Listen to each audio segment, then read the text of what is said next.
चल पड़े हैं दिल में सपना लिए एक ऐसी दुनिया में जिसमें है खुशी। आपका नाम? चल पड़े हैं दिल में राहें लिए मंजिल है मुमकिन, हाँ मुझको है यकीन। Miss Lekha Ben B Shah, miss Krishna Gopal कालका Prasad, miss Mamta Pyarelal Agarwal, miss Manali Tejas, miss Meenakshi Jain,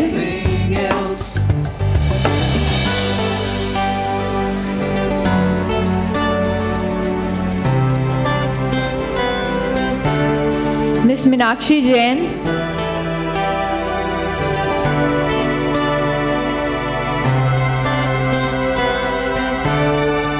miss Miraben JP Singh, हर कदम पे साथ जीत हो आसान, कदम चूमे आसमान। Miss Miral Tejas, miss Mitali Aswadhyay, miss Mukti Gaurav,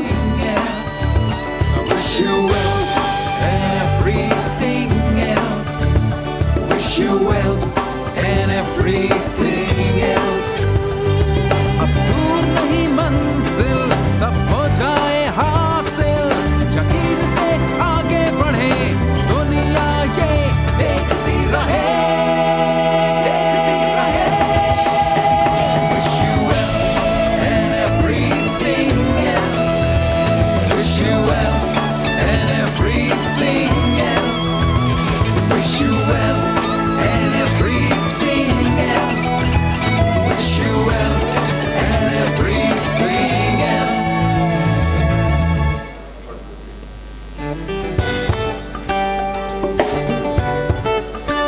miss Mukti Gaurav Tailor, miss Nayan Ben Panchal, miss Neena N Patel,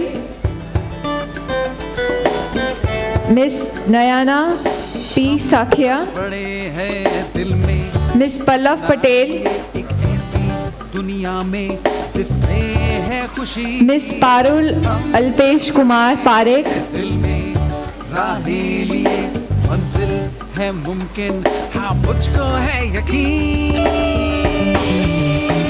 Wish you well and everything.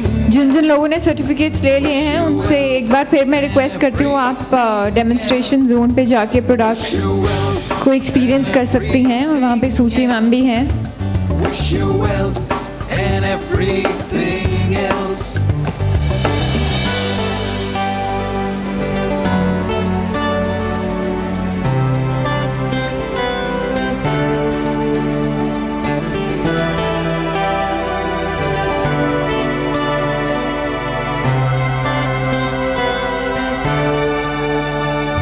रहे हाथों में हाथ, मिस पारुल हिरेन दादावाला, जीत हो आसान, मिस पटेल बीनाबेन, आसमान। Miss Pragyaben Mukesh, And everything else. Wish you well and everything. Miss Prarthana Ben Naresh Bhai, Wish you well and everything else. Wish miss Pratiksha Ben M Rifaliya, everything else. Miss Preeti Jain, अब दूर नहीं मंजिल, सब हो जाए हासिल, यकीन से आगे बढ़े दुनिया ये देखती रहे। Miss Priti N Patel. Wish you well and everything else. Wish you well and everything. Wish you well and everything. Miss Preeti mystery,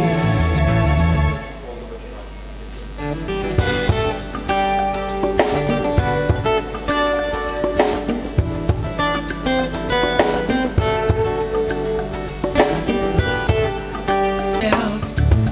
Wish you well and everything else.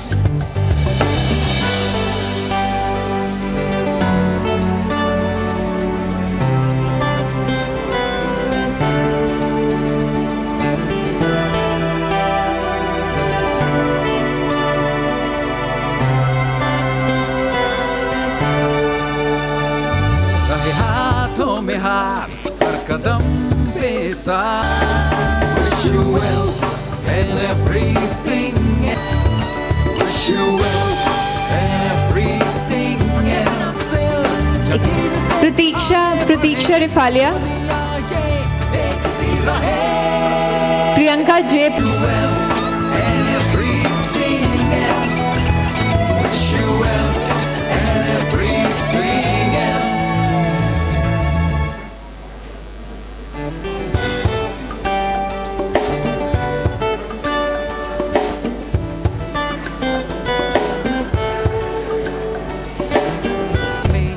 सपना लिए एक ऐसी दुनिया में जिसमें है खुशी. हम चल पड़े हैं दिल में राहें लिए, मंजिल है मुमकिन. रीना बेन हतेंद्रा भाई पटेल, रसीला बेन, नवीन भाई मिस्त्री,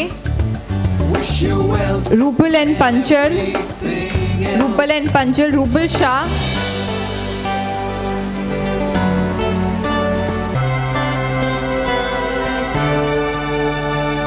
रहे हाथों में हाथ हर कदम पे साथ. जीत हो आसान कदम चूमे आसमान.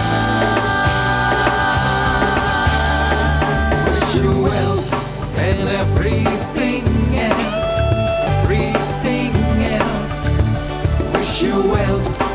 मिस संगीता नाना, मिस संगीता आरशा,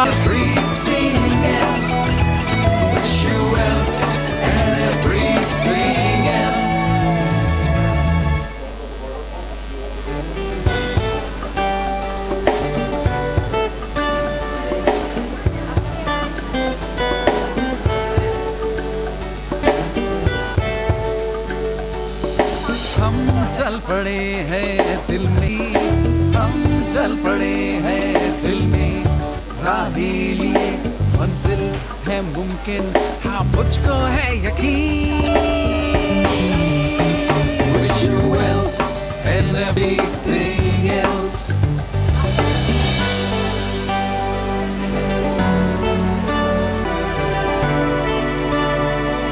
मिस रसीला बेन, नवीन, आसमान.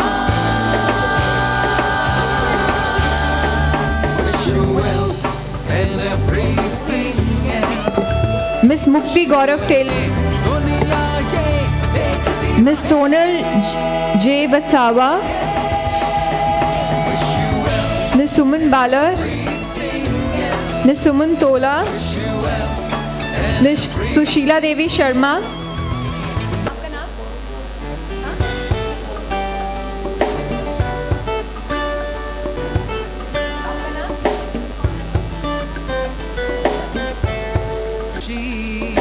हम चल पड़े हैं दिल में राहें लिए.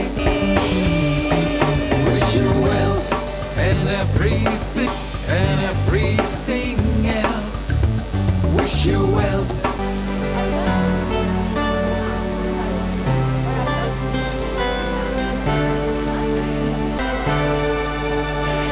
Miss Urmi Nainesh Kumar Patel, miss Vandana Khengar, miss Varsha J Patel, miss Veena Ben M,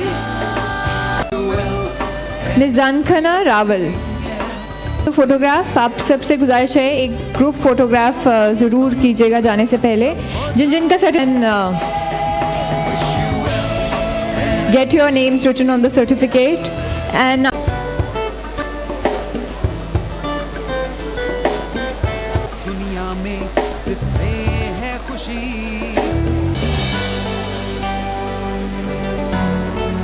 and have a best time and experience and build up your business. एक ग्रुप फोटोग्राफ के लिए मैं सब लेडीज को फिर से इनवाइट करना चाहूंगा back on to the stage so that we can have a group photograph please.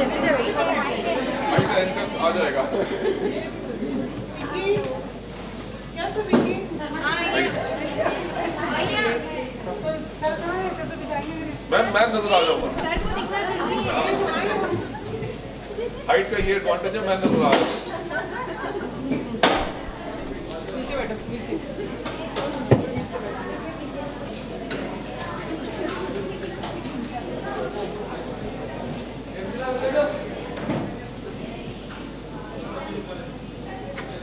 कुछ भी हो रहा है, सनस्क्रीन आपको लगाना मस्ट है। जैसे मैंने कहा आपको स्किन एक्सफोलिएट कैसे करना है बिना स्क्रब किए, वही हमारा सोल्यूशन है स्किन फार्मूला 9 का रिपेयर स्लीपिंग मास्क। आप सब ने बोला आपने लगाया, आपको फ़र्क पड़ा, क्यों पड़ा वो अभी बताने वाली हूँ मैं। ये भी ट्रीटमेंट है और ये बहुत स्ट्रॉन्ग ट्रीटमेंट है, इसीलिए हमने इसको सिर्फ रखा है कि आपको हफ्ते में इसको 2 बार लगाना है। नहीं तो लोग कहते हैं रोज़ ही लगा लो, हमारा प्रोडक्ट भी ज़्यादा बिकेगा उससे, लेकिन इतना स्ट्रॉन्ग है ये कि आपको रोज़ इसको लगाने की ज़रूरत ही नहीं है। ये आपकी स्किन को ट्रिपल बेनिफिट देता है ऑफ ब्राइटनिंग। ये आपकी स्किन को ब्राइटन करता है, टोन करता है एंड साथ साथ मॉइस्चराइज करता है। आपकी स्किन के टेक्सचर को ये बहुत ज़्यादा इम्प्रूव करता है। वो आप आधा घंटे में भी लगाएंगे इसको तो आपको बहुत फ़र्क पड़ेगा। इसमें बहुत ज़्यादा हमने एंटीऑक्सीडेंट डाला है, क्योंकि हम सन डैमेज जो सालों से कलेक्ट करते हैं उसको कैसे रिपेयर करना है उसका एक ही सोल्यूशन है, वो है एंटीऑक्सीडेंट। एंटीऑक्सीडेंट हमने खाना भी बहुत ज़्यादा है और चेहरे पे लगाना भी बहुत ज़्यादा है। साथ साथ ये आपकी स्किन की हाइड्रेशन को इम्प्रूव करता है और एक्ने फॉर्मेशन से ये रोकता है। इसको जैसे मैंने कहा हफ्ते में सिर्फ 2 से 3 बार लगाना है, ज़्यादा इसको नहीं लगाना है। अगर किसी की बहुत ज़्यादा ऑयली स्किन है उनको ये हफ्ते में 1 बार लगाना है और सिर्फ 3 से 4 घंटे के लिए लगाना है। किसी की ड्राई स्किन है या बहुत ज़्यादा रिंकल्ड स्किन है वो रात भर इसे लगा सकते हैं। और इसको जब आप लगाएंगे पहले क्लेंस टोन करेंगे, उसके बाद इसको जेंटली मसाज करेंगे एटलीस्ट फॉर 1 मिनट और फिर लगा के छोड़ देंगे। इसका आपने टेक्सचर तो देखा होगा, आई एम श्योर बहुत लोगों ने इसे यूज़ किया है। ये नॉर्मल मास्क की तरह नहीं है जो लगा के आपको सुखाना है, इट्स लाइक अ क्रीम। और जब आप इसे सुबह आप टॉवल से पोंछेंगे या पानी से धोएंगे तो आपका स्किन एकदम रिन्यूड निकलेगा। वो क्यों अभी मैं आपको बताऊंगी। इसमें हमने जो इंग्रेडिएंट्स यूज़ किए अगेन टू द पॉइंट, जो हमारा काम है, जो इस क्रीम का काम है, इस ट्रीटमेंट का काम है। सैफरन केसर जो होता है हम सबको पता है वो आपकी स्किन को लाइटन करता है, क्योंकि इसमें ऐसे मेलानिन ब्लॉकिंग एजेंट्स हैं जो मेलानिन की प्रोडक्शन को रोकते हैं। साथ साथ हमें नहीं पता कि सैफरन जो है वो आपकी स्किन को एक्सफोलिएट भी करता है, उसको हम बोलते हैं केमिकल एक्सफोलिएशन। जैसे जो वॉलनट स्क्रब एंड ये होते हैं वो फिज़िकल एक्सफोलिएशन होते हैं, उसको आपको रब करना पड़ता है ताकि आपके डेड सेल्स वहाँ से निकले।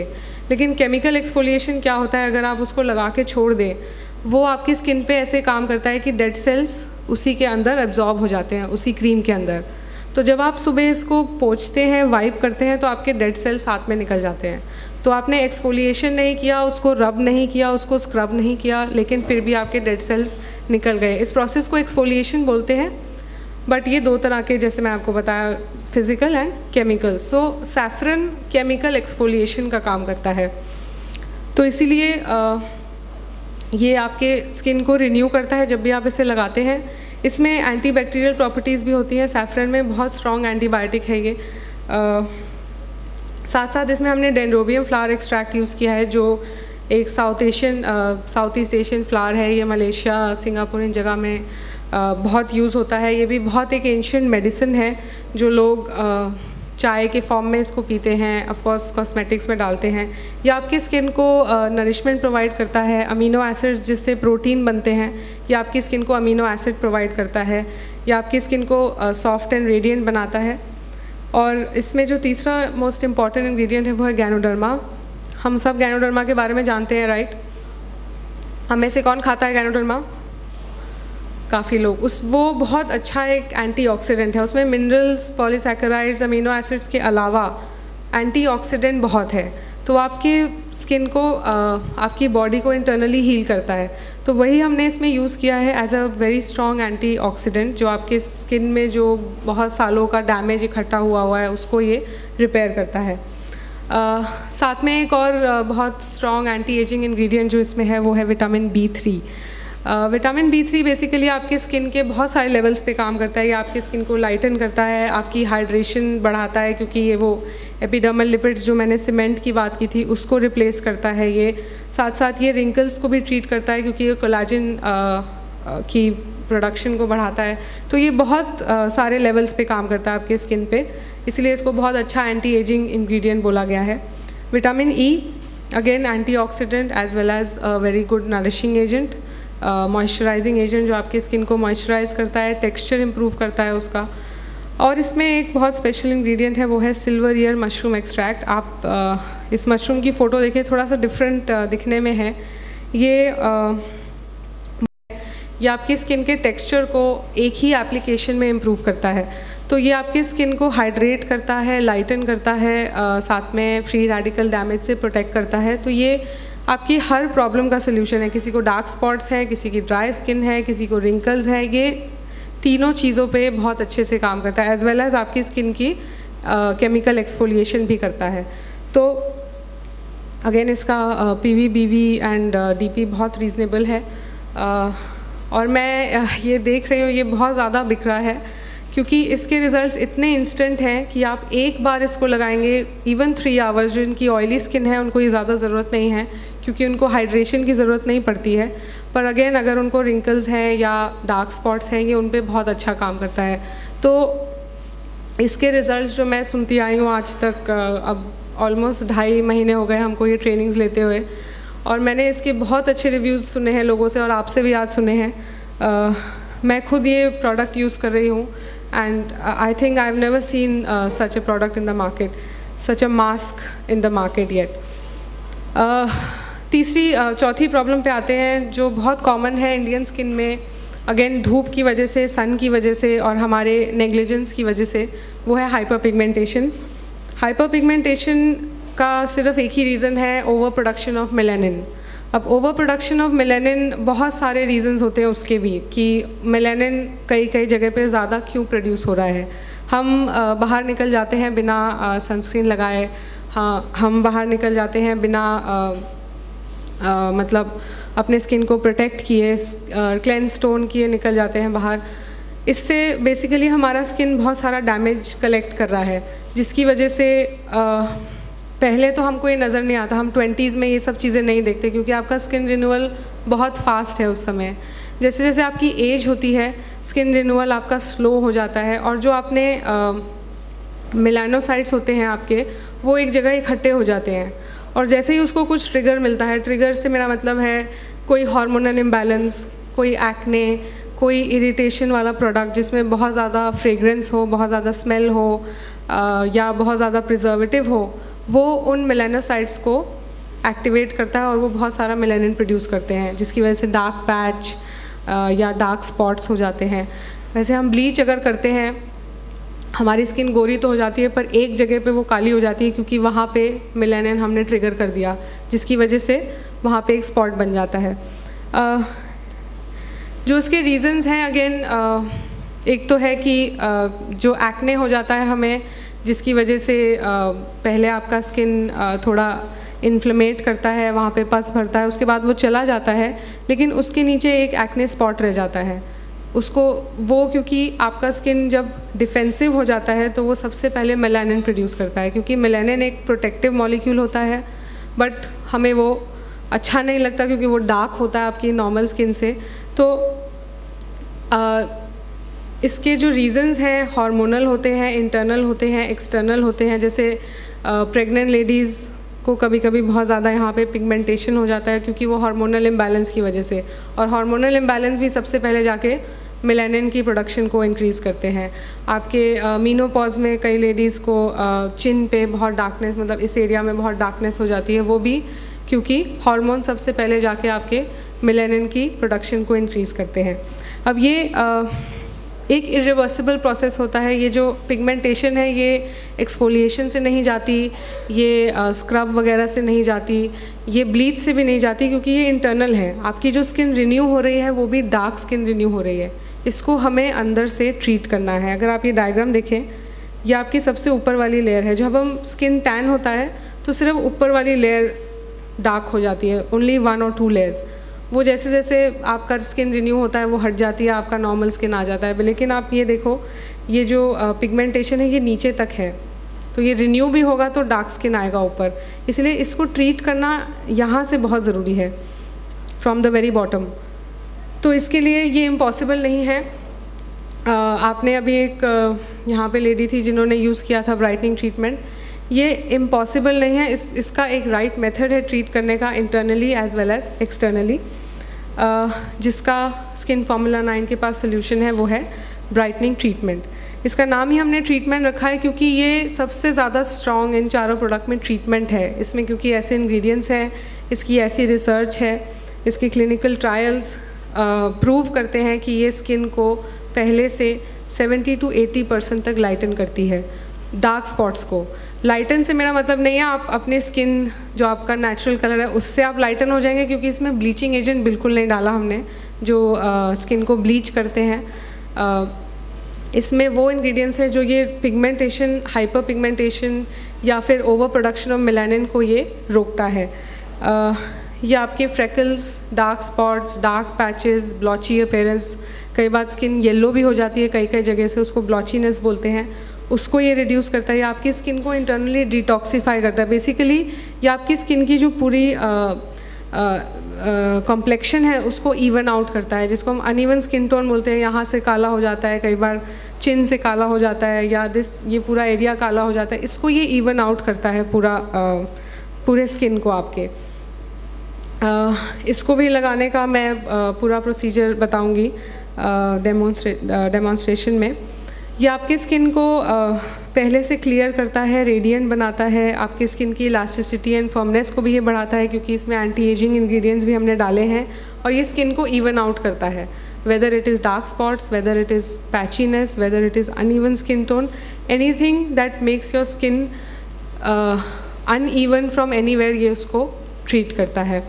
अब इसमें क्या इंग्रेडिएंट्स हैं? अगेन सबसे पहला and the most important is the stem cell blend. Stem cell के बारे में हमने पहले सुना है, डॉक्टर से, इंटरनेट पे, टीवी पे सुना है इसकी ट्रीटमेंट के बारे में। स्टेम सेल्स कहते हैं ये कैंसर को भी ट्रीट करते हैं, ये बड़ी से बड़ी बीमारी को ट्रीट करते हैं, क्योंकि ये ऐसे सेल्स होते हैं जिनसे हम दूसरे ऑर्गन्स बना सकते हैं। पर वो बात हुई आपके ह्यूमन स्टेम सेल्स की, इसमें ह्यूमन स्टेम सेल नहीं है, इसमें प्लांट स्टेम सेल हमने डाला है। बेसिकली ये आपके स्किन में आपके सेलुलर लेवल पे आपके स्किन को डिटॉक्सीफाई करता है, ये इंटरनली आपके स्किन को क्लीन करता है, क्योंकि हम इतने सालों से हमारे स्किन में कभी प्रोटीन डैमेज है, कभी ब्लड वेसल डैमेज है, कभी एक्ने हो गया तो उसका डेब्रिस रह जाता है, ये उसको अच्छे से क्लीन करता है पहले, जिससे कि आप जो भी इसके ऊपर प्रोडक्ट लगाएंगी ये आपके स्किन को जो क्लीन हो गया है उसके अंदर ये बहुत अच्छे से एब्जॉर्ब हो जाता है। तो स्टेम सेल ब्लेंड बेसिकली आपकी स्किन को डिटॉक्सीफाई करके इंटरनली क्लीन करता है और साथ में इंटरनली ये मेलानिन प्रोडक्शन को रोकता है। और ये ऊपर वाली लेयर पे बिल्कुल काम नहीं करता, तो आप लगाएंगी इसको थोड़े दिन, जब तक आपकी जो इंटरनल स्किन है वो बाहर रिन्यू होकर नहीं आएगी तब तक आपको इसका इफ़ेक्ट नहीं नज़र आएगा। अब उसको कई लोग को 2 हफ्ते में पता लगता है, कई लोग को 21 डेज़ में पता लगता है, कई लोग को महीने में पता लगता है, डिपेंडिंग आपकी स्किन रिन्यूअल कितनी फास्ट है। तो क्योंकि ये ऊपर वाली लेयर पे काम ही नहीं करता, ये एब्जॉर्ब होके आपकी इंटरनली जो मेलानिन प्रोडक्शन है, इंटरनली जो सेल्स डैमेज्ड है उनको ये क्लियर करता है, डिटॉक्सीफाई करता है। इसलिए इसका जो आपका इफ़ेक्ट है आपको इतने दिन के बाद नज़र आता है। इसमें जो लाइटनिंग एजेंट हमने यूज़ किया है, अगेन मैंने कहा इसमें ब्लीचिंग एजेंट हमने बिल्कुल यूज़ नहीं किया है, इसमें हमने डेज़ी फ्लावर एक्सट्रैक्ट यूज़ किया है जो आपके स्किन को लाइटन करता है, क्योंकि ये मेलानिन की प्रोडक्शन को अंदर से रोकता है। ये उसका जो पूरा मैकेनिज़्म है उसको ब्लॉक करता है, जिससे मेलानिन बनता है। साथ में इसमें 4 फ्लावर वैक्सेस हैं जो आपके स्किन को हील करते हैं। एस्ट्रिंजेंट प्रॉपर्टी होती है इसमें, आपके स्किन को इंटरनली हील करते हैं। जैसे जैसे आपका स्किन डिटॉक्सीफाई होता है उसको हीलिंग की भी ज़रूरत पड़ती है। तो narcissus flower wax, jasmine flower wax and acacia flower wax, ये तीनों चीज़ें आपके स्किन को हील करती हैं और एस्ट्रिंजेंट हैं, ये कामिंग हैं जो आपके स्किन को काम करती हैं, रेडनेस को कम करती है। तो ये बेसिकली आपके स्किन को इवन आउट करने की कोशिश करते हैं। अगेन इसमें हमने विटामिन B3 यूज़ किया है जो मेलानिन को रोकता है, आपके रिंकल्स को इम्प्रूव करता है, आपके हाइड्रेशन को इम्प्रूव करता है। तो ये इसमें चीज़ें हमने यूज़ की हैं। इसका DPN MRP हम सबको पता है। अगेन ये बहुत एक स्ट्रॉन्ग ट्रीटमेंट प्रोडक्ट है, इसको लगा के इसको आपने आगे भी जैसे रेकमेंड करना है। और इन चारों प्रोडक्ट्स में एक चीज़ हमने देखनी है कि जब हम इसको लगाएं ये पूरी तरह अपने स्किन में एब्जॉर्ब हो जाए। अगर ये मसाज करने पे एब्जॉर्ब नहीं हो रहा मतलब आपने ज़्यादा लगा लिया है। ज़्यादा लगाने से कुछ फ़र्क नहीं पड़ेगा, वो स्किन के बाहर रहेगा और डस्ट को अट्रैक्ट करेगा। इसको बेसिकली आपको स्किन में पूरी तरह से एब्जॉर्ब करना है। ये बहुत कम क्वांटिटी में यूज़ होता है, अभी हम शुरू करेंगे। तो ये हमारी एक कंप्लीट रेंज है। इसकी और प्रोडक्ट्स पे काम हो रहा है, जैसे एक्ने का बहुत प्रॉब्लम है यहाँ पे। अभी एक्ने का कोई प्रोडक्ट नहीं है, लेकिन हम उस पर काम कर रहे हैं, जल्दी ही आपके सामने वो भी आएगा। साथ में हम एक बहुत स्ट्रॉन्ग क्लेंज़र पे काम कर रहे हैं, जो क्लेंजिंग टोनिंग दोनों का काम करेगा। और अंडर आई ट्रीटमेंट, अभी मैंने जो देखा है ब्राइटनिंग ट्रीटमेंट आपके आँखों के नीचे भी बहुत अच्छा काम कर रहा है। तो जब हम इसको लगाएंगे तो पूरे फेस पे लगाएंगे, इंक्लूडिंग द आई एरिया। ये बहुत सेफ़ प्रोडक्ट्स हैं। इसमें प्रिजर्वेटिव, फ्रेगरेंस तो हमने बिल्कुल नहीं डाली है। फ्रेगरेंस जिन प्रोडक्ट्स में होती हैं वो प्रोडक्ट्स वैसे ही आपके स्किन को इरिटेट कर सकते हैं, इसलिए फ्रेगरेंस हमने बिल्कुल मतलब अलग से नहीं डाली। जो इंग्रेडिएंट्स हैं इसमें उसकी अगर फ्रेगरेंस है तो उसकी है, जैसे जैस्मिन की फ्रेगरेंस है इसमें, जो जैस्मिन फ्लावर एक्सट्रैक्ट की वजह से है। साथ में प्रिजर्वेटिव बहुत कम है, तो आप इसे अपने आई एरिया पे भी लगा सकते हैं, कोई प्रॉब्लम नहीं है। जो यहाँ पे रिंकल्स हैं उस पर भी लगा सकते हैं, इसमें कोई प्रॉब्लम नहीं होगी। तो ये हमारी कंप्लीट रेंज है।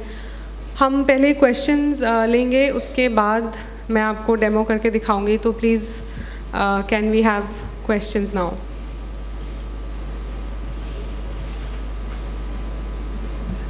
अगेन ये सब याद करने की आपको ज़रूरत नहीं है, मैं आपका टेस्ट नहीं लेने वाली, सिर्फ आपको बता रही थी इसीलिए कि आपको समझ आए ये किस किस लेवल पे आपके स्किन पे काम कर सकती है। साथ में जब आप किसी को बताएं ये प्रोडक्ट, क्योंकि इसकी पैकेजिंग अगर आप देखेंगे बहुत सिंपल एंड प्रिस्टीन हमने रखी है। बाहर बड़े बड़े स्ट्रॉबेरी और बड़े बड़े आम और केले नहीं बने हुए जो प्रोडक्ट्स में बने होते हैं। तो प्लीज़ क्वेश्चंस अगर आपके हैं। यस मैम, यहाँ माइक इनको दे दीजिए प्लीज़।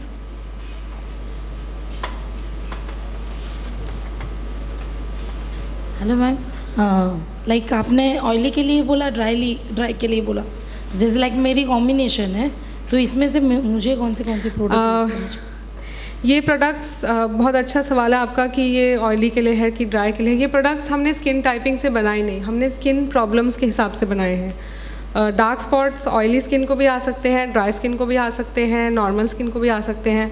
तो प्रोडक्ट्स बेसिकली सब स्किन में नॉर्मली यूज़ होंगे। सिर्फ जो इंटेंस हाइड्रेशन क्रीम है वो सिर्फ टोटली ड्राई स्किन के लिए है, वो ऑयली स्किन को नहीं चाहिए क्योंकि उनकी हाइड्रेशन वैसे ही नॉर्मल है। साथ में जो आपका स्लीपिंग मास्क है वो अगर कोई ब्लॉची स्किन के लिए लगाना चाह रहा है जिसकी ऑयली स्किन है, वो हफ्ते में एक बार इसको 3 से 4 घंटे लगा सकते हैं, उससे ज़्यादा नहीं, क्योंकि उनके स्किन को हाइड्रेशन और सपलनेस की नहीं ज़रूरत है। ऑयली स्किन में आप रिंकल्स ज़्यादा बनते हुए देखेंगे भी नहीं, बहुत कम बनते हैं। अगर बनते हैं तो यूथ एलेक्जर उनके लिए बहुत अच्छा है। वो सीरम है तो वो बहुत जल्दी एब्जॉर्ब हो जाता है, ऑयली स्किन को बिल्कुल डिस्टर्ब नहीं करता। Even brightening treatment oily skin को बिल्कुल डिस्टर्ब नहीं करती। अगेन मैं बार बार ये एम्फेसाइज़ करूँगी, ये प्रोडक्ट स्किन टाइपिंग से नहीं बने हैं, ये प्रोडक्ट्स प्रॉब्लम के हिसाब से बने। किसी को प्रॉब्लम है irrespective of the skin type, sensitive skin पे भी आप लगा सकते हैं। अगर किसी की बहुत ज़्यादा सेंसिटिव स्किन है, वो कुछ भी नहीं लगा सकते, तो आप उनका पैच टेस्ट कर सकते हैं। आप उनके जॉ लाइन पे एक लाइन लगाएंगे एंड उनको बोलेंगे इसको 24 घंटे के लिए देखिए, अगर नहीं कुछ हो रहा। वैसे मैंने अभी तक सेंसिटिव स्किन की कोई कंप्लेन नहीं सुनी है। ये प्रोडक्ट बहुत माइल्ड और सेफ़ है। तो स्किन टाइपिंग से तो आपको ये प्रोडक्ट्स नहीं बेचने हैं, सिर्फ ये आपके प्रॉब्लम के हिसाब से बेचने हैं। Dry skin, pigmentation, wrinkles and dull skin या अनइवन कॉम्प्लेक्शन, तो ये प्रॉब्लम्स हैं। यानी मैम मैं ये सारी प्रोडक्ट यूज़ कर सकती हूँ? बिल्कुल यूज़ कर सकती हैं। और कौन से एज तक ये स्टार्ट कर सकते हैं? लाइक 18-20? आइडली अगेन ये प्रॉब्लम्स हमें 30+ में देखने को मिलती है, लेकिन अगर किसी को जैसे एक्ने हो गया टीनेज में और उनके दाग पड़ जाते हैं, ब्लेमिशेस पड़ जाते हैं, वो ये यूज़ कर सकते हैं। अगेन हमने कस्टमर को जैसे आइडेंटिफाई किया है based on a lot of things. जैसे ये प्रोडक्ट्स थोड़े से हाई एंड में हैं, मतलब सबसे जो सस्ता है इसमें 750 से शुरू होता है and it goes up to 2000।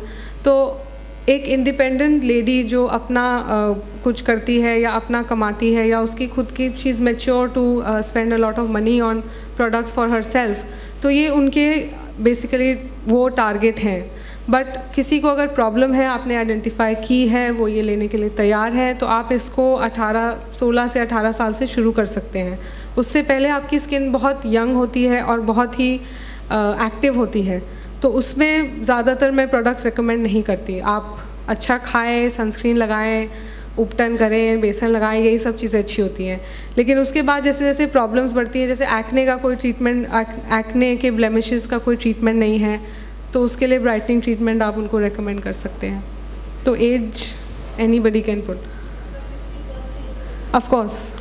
And कई लोग प्रिवेंशन के लिए जैसे 25 प्लस में किसी को यूथ एलेक्जर आप रेकमेंड कर सकते हैं, तो उनके रिंकल्स थोड़े से डिलेड होंगे ऑब्वियसली। अगर वो सन में ज़्यादा जाते हैं, ज़्यादा उनका बाहर काम है, तो वो लगा सकते हैं एज अ प्रिवेंटिव मेजर। उनको इससे कोई हार्म तो नहीं होगा, लेकिन बेनिफिट ज़रूर होगा, तो ऐसी कोई प्रॉब्लम नहीं है। मैम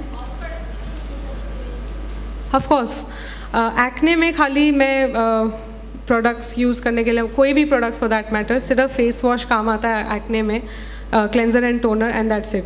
सनस्क्रीन भी आपको बहुत माइल्ड लगाना होता है, क्योंकि एक्ने बहुत जल्दी एग्रेवेट हो जाता है। तो एक्ने में आप इनमें से youth elixir, hydration, sleeping mask कुछ नहीं लगाएंगे। ब्राइटनिंग ट्रीटमेंट एक्ने के मार्क्स को हटाने के लिए आप लगा सकते हैं, लेकिन अगर एक्ने एक्टिव है, जो आपको वाइट अगर दाने दिख रहे हैं, तो उस पर कोई भी प्रोडक्ट लगाना कोई भी डॉक्टर रेकमेंड नहीं करता। सिर्फ आप अश्योर का face wash and toner use कर सकते हैं उसमें, मतलब दिन में बार बार, एटलीस्ट 3 से 4 बार।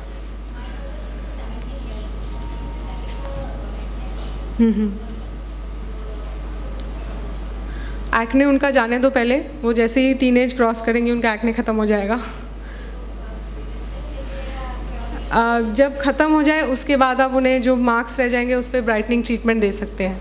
अगर बहुत ज़्यादा टाइम से है तो डॉक्टर को आप उनको दिखाइए, या सप्लीमेंट से जा सकते हैं। गैनोडर्मा है, एंटीऑक्सीडेंट, नीम है, प्यूरीफायर, साथ में एलोवेरा है जो स्किन को हेल्प करता है। तो ये इंटरनली एक्ने ठीक होता है, एक्सटर्नली सिर्फ फेस वॉश एंड फेस हमेशा क्लीन रहना चाहिए आपका। तो दो ज़्यादा थिंग्स। मैम यहाँ पे मैम, अगर किसी को ब्लैक हेड्स, वाइट हेड्स होते हो तो वो रिमूव करने के लिए कुछ? Cleanse tone. ब्लैक हेड्स आपके कलेक्ट होते हैं क्योंकि आपके पोर्स क्लॉग्ड होते हैं। वो क्योंकि टोनर हम जैसे फेस वॉश कर लिया, स्क्रब कर लिया, उसके बाद टोनर नहीं लगाया तो वो खुले रह जाते हैं पोर्स, जिसकी वजह से उसमें डस्ट, पोल्यूशन, इस तरह की चीज़ें इकट्ठी हो जाती हैं। तो ब्लैक हेड्स का सबसे बेस्ट सोल्यूशन है क्लेंजिंग एंड टोनिंग, और उसका आप किसी प्रोडक्ट से वो निकलते नहीं हैं। Yes ma'am. ब्राइटनिंग ट्रीटमेंट, वहाँ पे मसाज कीजिए ज़्यादा। हाँ, ये पफिनेस होती है एज के साथ, sleeping habits and even flax oil दीजिए उनको, साथ में आप ब्राइटनिंग ट्रीटमेंट। यस मैम, एक एक करके प्लीज़।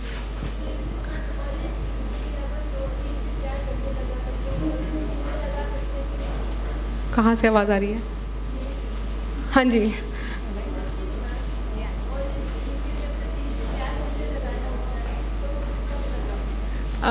इनका क्वेश्चन है कि स्लीपिंग मास्क, मैंने ऑयली स्किन के लिए बोला कि 4 से मतलब 3 से 4 घंटे लगाना है।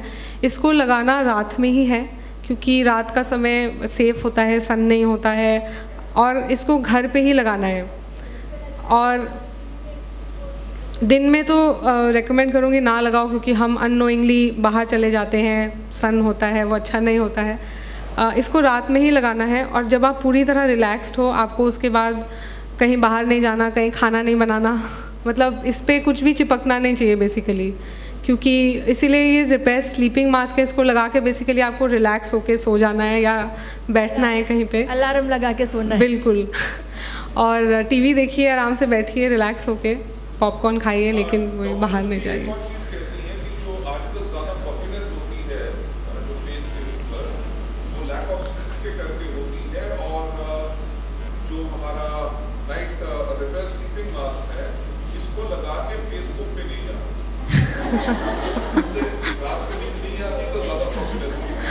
तो ये एक इसके लिए 8 घंटा सोना बहुत ज़रूरी है स्लीपिंग मास्क लगाने के बाद। Ma'am Yes. मेरे फेस पे पहले ना पिंपल्स बहुत होते थे, अभी पिंपल्स नहीं होते हैं, सिर्फ वाइट हेड्स कभी कभी निकलते हैं। तो उसके लिए मैं इसमें से कौन सा फॉर्मूला यूज़ कर सकती हूँ? आप ब्राइटनिंग ट्रीटमेंट और यूथ एलेक्जर लगा सकती हैं, क्योंकि वाइट हेड्स जो आपके हैं, यूथ एलेक्जर आप लगाएंगी तो वो एब्रेज होके बाहर आ जाएंगे। और ब्राइटनिंग ट्रीटमेंट अगर आपके पिंपल्स के मार्क्स हैं तो वो उससे हटेंगे। उसको लगाने के लिए अभी बताऊंगी क्या मतलब पहले क्या लगाना है, बाद में क्या लगाना है, वील डिस्कस दिस। हाँ जी, वो उनको दे दीजिए, बहुत देर से हाथ उनका खड़ा है। हाँ जी मैम। बहुत ज़्यादा पिंपल्स प्रॉब्लम होता है जो फेशियल मसाज कुछ भी नहीं कर सकते, उनके लिए क्या दे सकते हैं? फेशियल मसाज तो किसी को नहीं करनी चाहिए, मैं बहुत रेकमेंड करती हूँ। लेकिन पिंपल्स अगेन, पिंपल्स को फेशियल्स एंड मसाजेस, वही पिंपल्स के ऊपर कोई भी प्रोडक्ट लगाना पिंपल्स को बढ़ावा देने की तरह है। पिंपल्स को इंटरनली आप रिमूव कर सकते हैं, सप्लीमेंट से रिमूव कर सकते हैं, पानी ज़्यादा पीने से, फेस वॉश ज़्यादा करने से, इसका और कोई इलाज नहीं है। लेकिन जब फेशियल वगैरह करवाते हैं ना तब भी पिंपल्स निकलते हैं। उसके बाद भी पिंपल्स निकलते हैं। हाँ। फिर आपको अपने स्किन टाइप के हिसाब से फेशियल कराना चाहिए। नहीं, अगर ये प्रोडक्ट में कुछ भी यूज़ करना हो तो फार्मूला 9 में जिनको पिंपल प्रोन स्किन, बेसिकली वो ऑयली स्किन होती है जो पिंपल प्रोन होती है, कई बार क्रीम लगाने से ज़्यादा बढ़ जाते हैं, तो उनके लिए मैं यही रेकमेंड करती हूँ कि रात को एक बहुत लाइट सीरम बेस्ड प्रोडक्ट लगाइए, जैसे यूथ एलेक्जर है और ब्राइटनिंग ट्रीटमेंट है। ये दोनों बहुत वाटरी टेक्सचर के हैं, बहुत जल्दी स्किन में एब्जॉर्ब हो जाते हैं। कोई भी हैवी नाइट क्रीम या हैवी क्रीम्स उनको सूट नहीं करती। और दिन में मैं सनस्क्रीन तो कभी मना नहीं करूँगी, सनस्क्रीन लगाना मस्ट है, तो दिन में कुछ इसके अलावा, सनस्क्रीन के अलावा ना लगाएं। तो ये आप ऑयली स्किन को रेकमेंड कर सकते हैं। मैम मेरी स्किन बहुत ड्राई है। कहाँ प्लीज़? हाँ जी। मेरे झुर्रियाँ बहुत हो गई और डार्क सर्कल बहुत हो गए, तो कौन सी? रॉन्ग खाने की वजह से जो टॉक्सिन्स इकट्ठे हो जाते हैं, हमने उसको डिटॉक्स करना है। चाय कॉफ़ी बंद करके, जंक फूड बंद करके, पानी पिएं, विटामिन सी ज़्यादा लें, तो आपकी बॉडी डिटॉक्स हो जाएगी। लेकिन इसके साथ साथ कुछ चीज़ें हैं जो आपने बिल्कुल बंद करनी है। प्रोसेस्ड फूड, टिन में जो खाना आता है, एक्स्ट्रा सॉल्ट है, वो चीज़ें बंद करनी है आपने।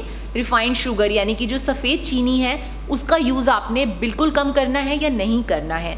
अगर आप फ्रूट्स खाते हैं तो आपको नेचुरल फॉर्म में शुगर मिल जाता है। कोई भी फ्रूट आप खाते हैं, बिकॉज नेचुरली उसमें ग्लाइकोजन होता है, नेचुरल शुगर होती है, तो आपको अलग से कोई शुगर खाने की ज़रूरत नहीं है। तो फ्रूट्स खाना ज़रूरी है ताकि जो हमारी बॉडी की शुगर की डिमांड है वो भी पूरी होती रहे। डायरी बंद नहीं करनी है, लेकिन आपने जो दूध लेना है वो लो फैट मिल्क होना चाहिए और उससे एक्सेसिव फैट आपने हटाकर ही उसको यूज़ करना है। आर्टिफिशियल स्वीटनर्स, जब हम आर्टिफिशियल स्वीटनर्स की बात करते हैं तो जो एस्पर्टेम वाले प्रोडक्ट होते हैं वो हमारी स्किन के लिए, हमारी बॉडी के लिए बहुत नुकसानदायक है। स्वीटनर अगर आप यूज़ करना चाहते हैं तो आप स्टीविया यूज़ करें। Why stevia? बिकॉज स्टीविया जो है वो एक प्लांट में, एक लीफ में ग्लाइकोजन होता है, उसको कलेक्ट करके बनता है। पूरे वर्ल्ड में स्टीविया बिल्कुल सेफ़ है, तो आप उसका इस्तेमाल कर सकते हैं। कोई भी पर्सन जो डायबिटिक हो या वेट लूज़ करना चाहता हो और उनको शुगर का टेस्ट भी हो, वो शुगर नहीं छोड़ सकते, तो आप स्टीविया इस्तेमाल करें। लेकिन एस्पर्टेम आप बिल्कुल इस्तेमाल ना करें। एस्पर्टेम आपको डिफरेंट ब्रांड नेम से मार्केट में मिलता है, एस्पर्टेम के नाम से नहीं, डिफरेंट ब्रांड नेम्स है जिसके नाम से मिलता है, लेकिन आप कंटेंट ज़रूर चेक करें। तो उसको बिल्कुल आपने बंद करना है, क्योंकि उसके ज़्यादा लॉन्ग टर्म यूज़ से तो पार्शियल मेमोरी लॉस भी हो जाता है, और स्टीविया से आपको बिल्कुल कोई नुकसान नहीं है। It's absolutely safe.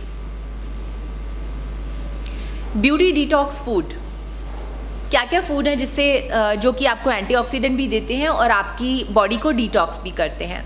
आप सबसे ऊपर देख सकते हैं, मैंने एक पर्पल कैबेज की फ़ोटो लगाई हुई है, देख सकते हैं आप। Y purple cabbage? कैबेज जो है उसमें विटामिन सी होता है, चाहे ग्रीन हो या पर्पल हो। लेकिन पर्पल क्यों? क्योंकि पर्पल कैबेज में ग्रीन कैबेज से 6 से 7 गुना ज़्यादा विटामिन सी है और फाइबर है, तो बहुत इंपॉर्टेंट है। अगर आपको पर्पल कैबेज मिल जाता है तो आप ये लें, अगर ये नहीं मिलता आप ग्रीन कैबेज भी ले सकते हैं। अगेन उसमें भी विटामिन सी है और फाइबर है। वाटरक्रेस, ये एक तरह का साग है, कोई भी हरा साग आप इस्तेमाल कर सकते हैं। आप मेथी लें, पालक लें, सरसों का साग लें, क्योंकि इसमें आयरन काफ़ी मात्रा में होता है। आप लोग, काफ़ी लेडीज़ को एक समस्या होती है कि आँखों के नीचे काले गड्ढे हैं, होता है, राइट। एक तो रीज़न हो सकता है जेनेटिक, एक रीज़न ये हो सकता है कि आँखों के नीचे जो स्किन है वो पतली है, लेकिन एक थर्ड रीज़न हो सकता है हीमोग्लोबिन कम होना। तो अगर हीमोग्लोबिन कम है तो उससे तो डेफिनेटली हम फाइट कर सकते हैं। उसके लिए ज़रूरी है कि आप ये जो हरे पत्तेदार सब्जियां खाएं, उसमें काफ़ी आपको आयरन मिलेगा। इसके अलावा बीट्स यानी कि चुकंदर जो है उससे आपको बहुत अच्छी मात्रा में आयरन मिलता है। तो चुकंदर तो आप सैलेड की तरह भी खा सकते हैं, जितना आप उसको रॉ खाएंगे आपको ज़्यादा आयरन मिलेगा। सिट्रस फ्रूट, विटामिन सी जो है वो हमारी स्किन को ग्लो देता है। आप आंवला कैप्सूल खाएं, आंवला खाएं, अमरूद खाएं, नींबू है, इसके अलावा संतरा, मौसमी, ये सब बहुत अच्छे सोर्स हैं विटामिन सी के। और विटामिन सी अगर आपको ग्लो चाहिए तो ज़रूरी है कि दिन में कम से कम एक आंवला या एक अमरूद आपका रूटीन होना चाहिए, राइट। सिलेंट्रो यानी कि धनिया। अब धनिया की बात कहाँ से आ गई? धनिया जो है पोटेशियम का बहुत अच्छा सोर्स है। काफ़ी लोगों को समस्या होती है कि वाटर रिटेंशन हो जाती है। कभी हुई है किसी को वाटर रिटेंशन की प्रॉब्लम? किसी को नहीं हुई? आपको हुई है? अच्छा, चलिए 2-3 तो मैं हाथ देख सकती हूँ। सुबह आप कई बार शिकायत करते हैं कि अंगूठी फिट नहीं आ रही, कभी किसी को लगता है कि पैर मेरे थोड़ी चप्पल फिट नहीं आ रही, लगता है ये वाटर रिटेंशन है। क्यों हो जाती है वाटर रिटेंशन? अगर आप एक्सेसिव नमक लेते हैं या आप ज़्यादा चाय कॉफ़ी लेते हैं। जब हम ज़्यादा चाय कॉफ़ी लेते हैं तो हमारी बॉडी का जो सोडियम पोटेशियम का बैलेंस है वो ख़राब हो जाता है, राइट। सोडियम बढ़ गया, पोटेशियम कम हो गया, क्या करें? अगर बैलेंस ठीक करना है तो धनिया पत्ते का जूस पिएं, ये पोटेशियम बढ़ाता है। क्योंकि सोडियम बढ़ा है, पोटेशियम कम है, धनिया पत्ते का जूस पिएं, बराबर हो जाएगा। तो आपके लिए एक मैं जूस बताती हूँ, इन सब चीज़ों में से लेकर एक चुकंदर लें आप, एक मौसमी लें, थोड़ा धनिया पत्ता डालें, तो जो आपको आयरन भी मिलेगा, विटामिन सी भी मिलेगा और पोटेशियम भी मिलेगा। तो बहुत अच्छा है अगर आप इसको डेली पिएं। ओट्स जो है एक सोल्यूबल फाइबर है जो आपके हार्ट के लिए बहुत अच्छा है। पहले हमने बात की कि आजकल लाइफस्टाइल की वजह से कोलेस्ट्रॉल बढ़ जाता है और ब्लड प्रेशर बढ़ जाता है। तो अगर आप ओट्स डेली यूज़ करते हैं तो जो कोलेस्ट्रॉल है वो भी, बढ़ा हुआ कोलेस्ट्रॉल अंडर कंट्रोल हो जाएगा। लेकिन इन चीज़ों का डेली इस्तेमाल करना होता है, क्योंकि आपने हफ्ते में कभी एक बार ओट्स खाया तो उससे आपको कोई फ़ायदा नहीं होगा। सनफ्लावर सीड्स, कोई भी सीड्स हो, सनफ्लावर सीड्स या फ्लैक्स सीड्स, इसमें ओमेगा 3 ओमेगा 6 फैटी एसिड्स हैं जो हमारी स्किन के लिए और हमारे हेयर के लिए बहुत ही अच्छे हैं। वॉलनट्स आप लें या बादाम लें, अगेन क्वांटिटी रिस्ट्रिक्टेड होनी चाहिए, लेकिन इसमें विटामिन ई है तो इम्पॉर्टेंट है हमारी स्किन और हेयर के लिए। कुछ हर्ब्स और एंटीऑक्सीडेंट जो स्ट्रेस बस्टर हैं और कोलेजन बूस्टर हैं। हम सब चाहते हैं कि आप की जो एबिलिटी है स्ट्रेस से डील करने की वो बढ़े। तो क्या चीज़ें हैं जो स्ट्रेस को कंट्रोल में रख सकती हैं? जो टॉप 3 आप देख सकते हैं, अश्वगंधा, ब्रह्मी और कैमोमाइल, ये बहुत अच्छे स्ट्रेस बस्टर हैं। कैमोमाइल आपको कैमोमाइल टी की फॉर्म में अवेलेबल है, ब्रह्मी और अश्वगंधा आपको कैप्सूल्स की फॉर्म में अवेलेबल है। इसके अलावा आप स्पिरुलिना भी ले सकते हैं, आप नोनी कैप्सूल भी ले सकते हैं। जितना चाय कॉफ़ी कम करेंगे और जितना ज़्यादा आप ग्रीन टी, कैमोमाइल टी, इन सब को बढ़ाएंगे तो आपकी जो बॉडी में स्ट्रेस को डील करने की एबिलिटी है वो बढ़ जाएगी। विटामिन ए, सी और ई ये हमारी स्किन के लिए बहुत ही अच्छे हैं।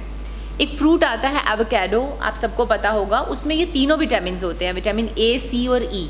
इसके अलावा जो भी रेड फ्रूट्स और वेजिटेबल हैं, जैसे पपाया हो गया, आपकी लाल शिमला मिर्च हो गई, टमाटर हो गए, सब में विटामिन ए होता है। बीटा कैरोटीन होता है जो कि बॉडी में जाके विटामिन ए बनाता है। बट सिंपली अगर आप उसको ऐसे भी समझ लें कि विटामिन ए होता है और हमारा कोलेजन बूस्ट करता है। कोलेजन क्या है? हमारे स्किन के लिए, हमारे फेस के लिए प्रोटीन है जो हमारे स्किन को बिल्कुल टाइट रखता है। तो इम्पॉर्टेंट है कि हम इस तरह की चीज़ें खाएं जिससे हमारा स्किन जो है टाइट रहे, तो एजिंग डेफिनेटली कम होगी। जिंक और सिलीनियम ये क्या है? ये मिनरल्स हैं जो हमारे स्किन के लिए बहुत ज़रूरी हैं। कहाँ से मिलेंगे आपको जिंक और सिलीनियम? नट्स से।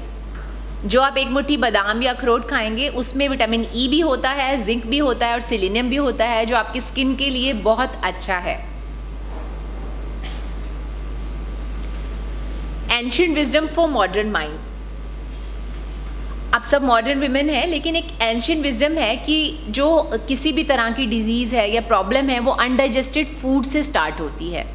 तो इम्पॉर्टेंट है कि जो हमारा डाइजेशन है वो बिल्कुल ठीक रहे।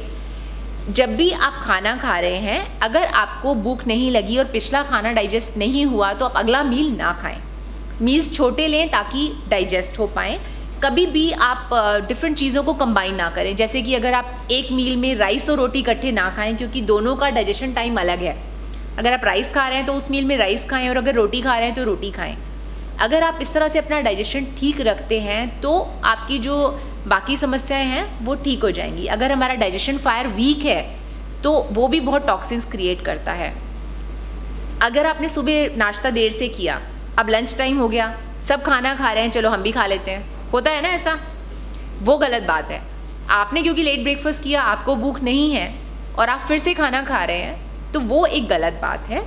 तो इम्पॉर्टेंट है अपनी बॉडी को अंडरस्टैंड करना, अपनी भूख को अंडरस्टैंड करना और उस हिसाब से खाना खाना, उस हिसाब से मील की क्वांटिटी लेना।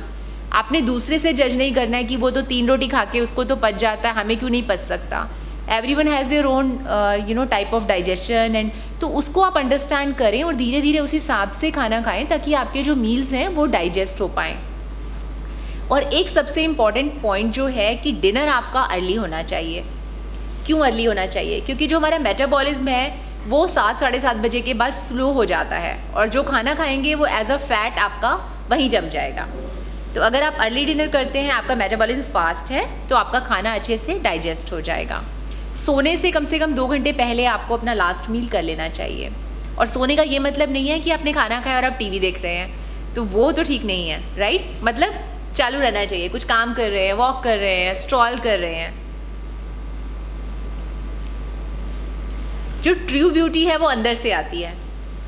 अंदर से कैसे? अंदर से खुशी, अंदर से अच्छा खाना। तो वो सब अगर आप खाना अच्छा खा रहे हैं, पानी पी रहे हैं और खुश रहते हैं, तो वो अंदर से नज़र आएगा और वो अंदर से आपका एक ग्लो दिखाई देगा। और इस बात का फ़र्क पड़ता है कि आप किस तरह से आपकी एजिंग होती है, किस तरह से आप दिखाई देते हैं।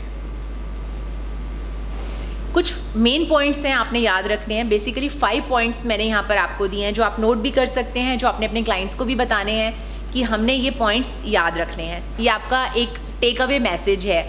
सबसे पहली बात, स्वैप योर कार्ब्स। जो भी आप मैदा वाली चीज़ें खाते हैं या सफ़ेद चीज़ें जो खाते हैं, आपने उसको रिप्लेस करना है। वाइट ब्रेड्स को, कुकीज़ को, पास्ता को होल ग्रेन में ले जाइए। आजकल अगर बच्चों ने भी पास्ता खाना है, पिज़्ज़ा खाना है, तो एक जैसे आप पिज़्ज़ा ही बना रहे हैं तो आप नॉर्मल घर में चपाती बना सकते हैं, उसको यूज़ कर सकते हैं as a pizza base. Family भी खुश, आप भी खुश।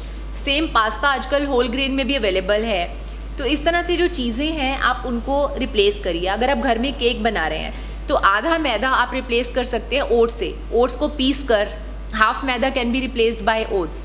तो इस तरह से आपने कोशिश करनी है कि किस तरह से हम खुद को हमारे घर में चेंज कर सकते हैं। और यही बातें आपने अपने क्लाइंट से भी डिस्कस करनी है कि उनके घर में किस तरह का खाना है या वो किस तरह का खाना खा रहे हैं। Trade in your fat. जो बैड फैट है आपने उसको अपनी डाइट से हटाना है और गुड फैट आपने लाना है। अगर आप गुड फैट खाते हैं, यानी कि आप ऑलिव ऑयल यूज़ कर रहे हैं, आप राइस ब्रांड ऑयल यूज़ कर रहे हैं, तो उससे जो आपकी स्किन की ड्राइनेस है, फ्लेकीनेस है, वो ख़त्म हो जाएगी। बिकॉज जो लोग बिल्कुल ऑयल नहीं यूज़ करते उनकी स्किन बहुत फ्लेकी हो जाती है। ऐसे लगता है जैसे कि स्किन निकल रही है, पपड़ी उतर रही है, राइट? वो एक्सेसिव स्टार्विंग से, बिल्कुल ही खाना छोड़ देना, बहुत ज़्यादा फास्टिंग से उस तरह की स्किन डेवलप हो जाती है। सिट्रीसाइज योर डाइट। सिट्रीसाइज मतलब अपनी डाइट में विटामिन सी बढ़ाइए। जितना विटामिन सी बढ़ाएंगे आपकी स्किन ग्लो करेगी। विटामिन सी के मैंने आपको अभी भी बताया कि जो फ्रूट्स हैं, जैसे कि दोबारा आपको याद दिला देती हूँ मैं, आंवला, मौसमी, संतरा, अमरूद, ये सब विटामिन सी के बहुत अच्छे सोर्स हैं। अब आपको मैं एक बात बताना चाहूँगी। हमने आपको बताया कि फ़ास्ट फूड से ये नुकसान है, वो नुकसान है, लेकिन एक साइंटिफिक प्रूफ मैं आपको इस बारे में बताना चाहूँगी। कनाडा में एक स्टडी हुआ था कि अगर जंक फूड खाया जाता है तो हमारी आर्टरीज़ किस तरह से बिहेव करती हैं। नॉर्मली जो हमारी आर्टरीज़ है, अगर हम नॉर्मल खाना खाते हैं, हेल्दी खाना खाते हैं, तो इस तरह से हमारी आर्टरीज़ होती हैं और ब्लड फ्लो आराम से जाता है। अगर इस स्टडी में मेडिटेरेनियन फूड खिलाया गया था, यानी कि फ़िश खिलाई गई थी एंड हेल्दी वेजिटेबल्स एंड वो खिलाए गए थे, तो उसको खाने के बाद दोबारा आर्टरीज चेक हुई, उसकी फ़्लो में कोई प्रॉब्लम नहीं था, एज इट इज़ फ्लो था। लेकिन एक जंक फूड खिलाने के बाद फिर स्टडी की गई तो देखा गया कि जो आर्टरीज हैं वो 24% ऐसे कॉन्ट्रैक्ट हो गई, राइट। तो उससे क्या हुआ, ब्लड फ्लो जो है वो हैम्पर हुआ। समझ रहे हैं आप? अगर एक मील हमारी आर्टरीज को ऐसा कर सकता है, तो अगर हम लगातार जंक फूड खाते रहेंगे तो किस तरह से जो हमारी आर्टरीज हैं उसमें अंदर से सारा फैट जम जाएगा जो कि ब्लड फ्लो को इंटरप्ट करेगा। तो सिर्फ पॉइंट ये नहीं है कि अगर आप जंक फूड खाते हैं तो वो आपकी फेस और आपकी स्किन को नुकसान करते हैं, इंटरनली भी वो आपको बहुत डैमेज करते हैं। हम सब बहुत बिजी रहते हैं, जिससे पूछो टाइम नहीं है, बहुत बिजी हूँ तो खाना बनाने का टाइम नहीं है, अपने लिए कौन सोचेगा। लेकिन अगर थोड़ा सा मैनेजमेंट ठीक किया जाए तो आई थिंक हम सब मैनेज कर सकते हैं किस तरह से हमें राइट और हेल्दी फूड खाना है। अगर आपके पास सुबह टाइम नहीं है तो आप सब्जियां जो है चॉप करके फ्रिज में रख सकते हैं। सिंपल तरीका है, दही में से पानी निकाल दीजिए, दही की ड्रेसिंग बना के आप फ्रिज में रख दीजिए। नहीं तो मॉर्निंग म्यूसली खाई जा सकती है, म्यूसली एंड मिल्क खाया जा सकता है। तो थोड़ा सा आपने एफर्ट करना है कि किस तरह से मैं राइट खाना खाऊं जिससे कि right kind of food management हो। सिर्फ ये आंसर नहीं होना चाहिए कि क्योंकि मेरे पास टाइम नहीं है तो मैं ये नहीं कर सकती। थोड़ा सा समय अगर हम अपने लिए निकाल लें, 5 से 10 मिनट। मेयोनीज़ जो है बाज़ार में इजीली अवेलेबल है, सबको लगता है बहुत इजी ड्रेसिंग है, लेकिन वही जैसे मैंने बताया, दही का आप पानी निकाल लें या आप कोई भी अपना मिंट चटनी बना लें। तो ये चीज़ें तो पहले से बना के स्टोर की जा सकती हैं फ्रिज में और उसको मेयोनीज़ की जगह इस्तेमाल किया जा सकता है। लंच के लिए भी अगर हम बहुत जल्दी में हैं तो आप सब्जी वाला दलिया बना सकते हैं या आप पुलाव बना सकते हैं, रेड राइस बनाया जा सकता है, आपका जो जौ है बारले का पॉरेज बनाया जा सकता है। तो सिर्फ ये आंसर नहीं है कि हमारे पास टाइम नहीं है। ज़रूरी नहीं है आपने बैठ के कोई इलैबोरेट मील बनाना है कि रोटी सब्जी ये होना चाहिए, नहीं टाइम है आप इस तरह का मील बनाइए। लेकिन टाइम ना होने की वजह से एक बर्गर पिक कर लिया, एक पिज़्ज़ा पिक कर लिया, वो थोड़ा गलत हो जाता है। तो आप हेल्दी खाना खाएं, you will look young and you will stay fit. Thank you. If you have any question you can ask me. कोई क्वेश्चन नहीं है आज?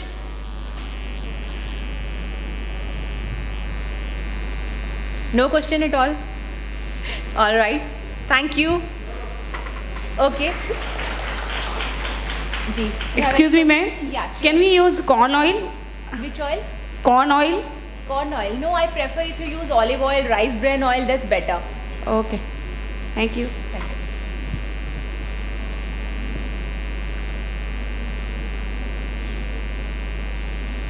No question? No questions at all?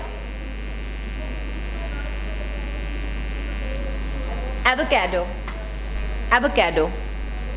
जी, आराम से मिल जाता है फ्रूट मार्केट में। थोड़ा इम्पोर्टेड फ्रूट है, इंडिया में मतलब इम्पोर्ट होके आता है। आप बोलेंगे अपनी सब्जी वाले को तो वो दिखा देगा आपको। जैसे पेयर शेप होता है, जो नाशपाती आप बोलते हैं, तो उसी शेप में होता है, लेकिन थोड़ा ज़्यादा ग्रीन होता है और अंदर से बिल्कुल मक्खन की तरह होता है। इसको ये बटर फ्रूट भी कहा जाता है कई जगह। बिल्कुल जो उसका टेक्स्चर है काफ़ी सॉफ्ट और ऑयली होता है अंदर से। CADO, avocado. टिन में नहीं, फ्रेश मिल जाता है, लेकिन अगर आपके यहाँ नहीं मिलते कोई चिंता की बात नहीं है। विटामिन ए के लिए आप जितने भी रेड फ्रूट और सब्जियां हैं, जैसे पपाया हो गया, आपका टमाटर हो गया, लाल शिमला मिर्च हो गई, ये सब रेड चीज़ें आप इस्तेमाल कर सकते हैं विटामिन ए के लिए। विटामिन सी के लिए आंवला, अमरूद, राइट। और विटामिन ई के लिए जो नट्स हैं हमारे, आप वो भी ले सकते हैं। तो इन तीनों के कॉम्बिनेशन आप लेंगे तो आपको तीनों विटामिन मिल जाएंगे, ए, सी और ई, राइट। हेलो मैम, बताइए। एवोकाडो जो ग्रीन होता है ना जी, बाद में पक जाता है तो ब्लैक हो जाता है ना? हाँ जी। तो ग्रीन वाला यूज़ करना चाहिए या ब्लैक वाला भी यूज़ कर सकते हैं? वेल ग्रीन बेटर है बिकॉज इट्स फ्रेश। तो जब यूज़ करना है तो ग्रीन यूज़ करिए। क्योंकि वो मिल्क शेक बनाना होता है ना, तो वो बच्चे प्रिफर करते हैं कि ब्लैक वाला ही हो जाए, बाद में अंदर से जो निकलता है हाँ, उससे ही मिल्क शेक बनाओ। नहीं, आप एवोकाडो की डिप्स भी बना सकते हैं। एवोकाडो को ऑलिव ऑयल, गार्लिक एंड थोड़ा सा लाल शिमला मिर्च डाल के आप उसको मिक्सी में पीसिए चटनी की तरह, तो उसको ब्रेड के ऊपर लगाइए। फ्रेश एवोकाडो से आप बना सकते हैं। Okay, thank you. Hello ma'am. Hello. This side. Ji ma'am, this side. Pallavi. Yes, tell me. ज़्यादातर हम गुजराती हैं, वैसे हम लोग जब स्लिमिंग कैप्सूल्स देते हैं तो उन लोगों को डाइट के लिए हम लोग रात को मना करते हैं कि राइस ना लीजिए, पर ज़्यादातर हमारी गुजराती में ऐसा होता है लोगों को रात को खिचड़ी वगैरह ज़्यादा क्रेज़ रहता है, राइट। जैसे मुझे भी बहुत है, मेरे घर में रात को ज़्यादा राइस बनता है जी, तो उस टाइम पे मुझे राइस खाने का मन होता है। हाँ जी, तो हम लोगों को फिर कैसे, जैसे आपने बोला कि कौन सा राइस ज़्यादा अच्छा? राइट, तो पहली बात तो बासमती राइस ना खाएं रात को। सेला चावल जो है, पारबॉइल्ड राइस है, रेड राइस या ब्राउन राइस वो खाएं। क्वांटिटी थोड़ी कम होनी चाहिए और डिनर जल्दी करें, तो फिर आप रात को भी खिचड़ी खा सकते हैं, कोई प्रॉब्लम नहीं है। क्योंकि ज़्यादातर लेडीज़ मना करती है, हम लोग बोलते हैं कि आप रात को अवॉइड करें, दिन में जितना खाना चाहते हो खा सकते, वो बोलते हैं नहीं रात को तो हमें चाहिए राइस। नहीं कोई बात नहीं, आप रात को उनको दें, क्वांटिटी कम करें। ब्राउन राइस, परमल राइस, सेला चावल जिसे कहा जाता है। और दूसरी बात खाने के बाद जाके बैठना नहीं है, सोना नहीं है, टीवी नहीं देखना है, ये बहुत इंपॉर्टेंट है। खाना खाए और बैठ गए वो ठीक नहीं है। तो वो भी आप उनको समझाइए। Okay, thank you. Hello ma'am. Hello. Hair के लिए कौन सा डाइट अच्छा है? आजकल मतलब कम एज में बाल सफ़ेद ज़्यादा हो जाते हैं। जी जी, तो उसके लिए क्या करना चाहिए? राइट, देखिए बालों के लिए इम्पॉर्टेंट है कि नट्स जो है वो ज़रूर हमें खाने चाहिए, एक मुट्ठी, तो वो बहुत इम्पॉर्टेंट है। दूसरा बालों की एक बड़ी समस्या आजकल जो पानी है वो हार्ड वाटर आता है, तो उस वजह से जो हमारी रूट्स है उसमें काफ़ी मिनरल्स वो जमा हो जाते हैं, जिससे रूट्स वीक होती हैं, तो हेयर ब्रेकेज भी काफ़ी ज़्यादा है। तो पहली बात तो जो शैम्पू आप यूज़ कर रहे हैं केमिकल शैम्पू नहीं होना चाहिए, नेचुरल शैम्पू लें आप।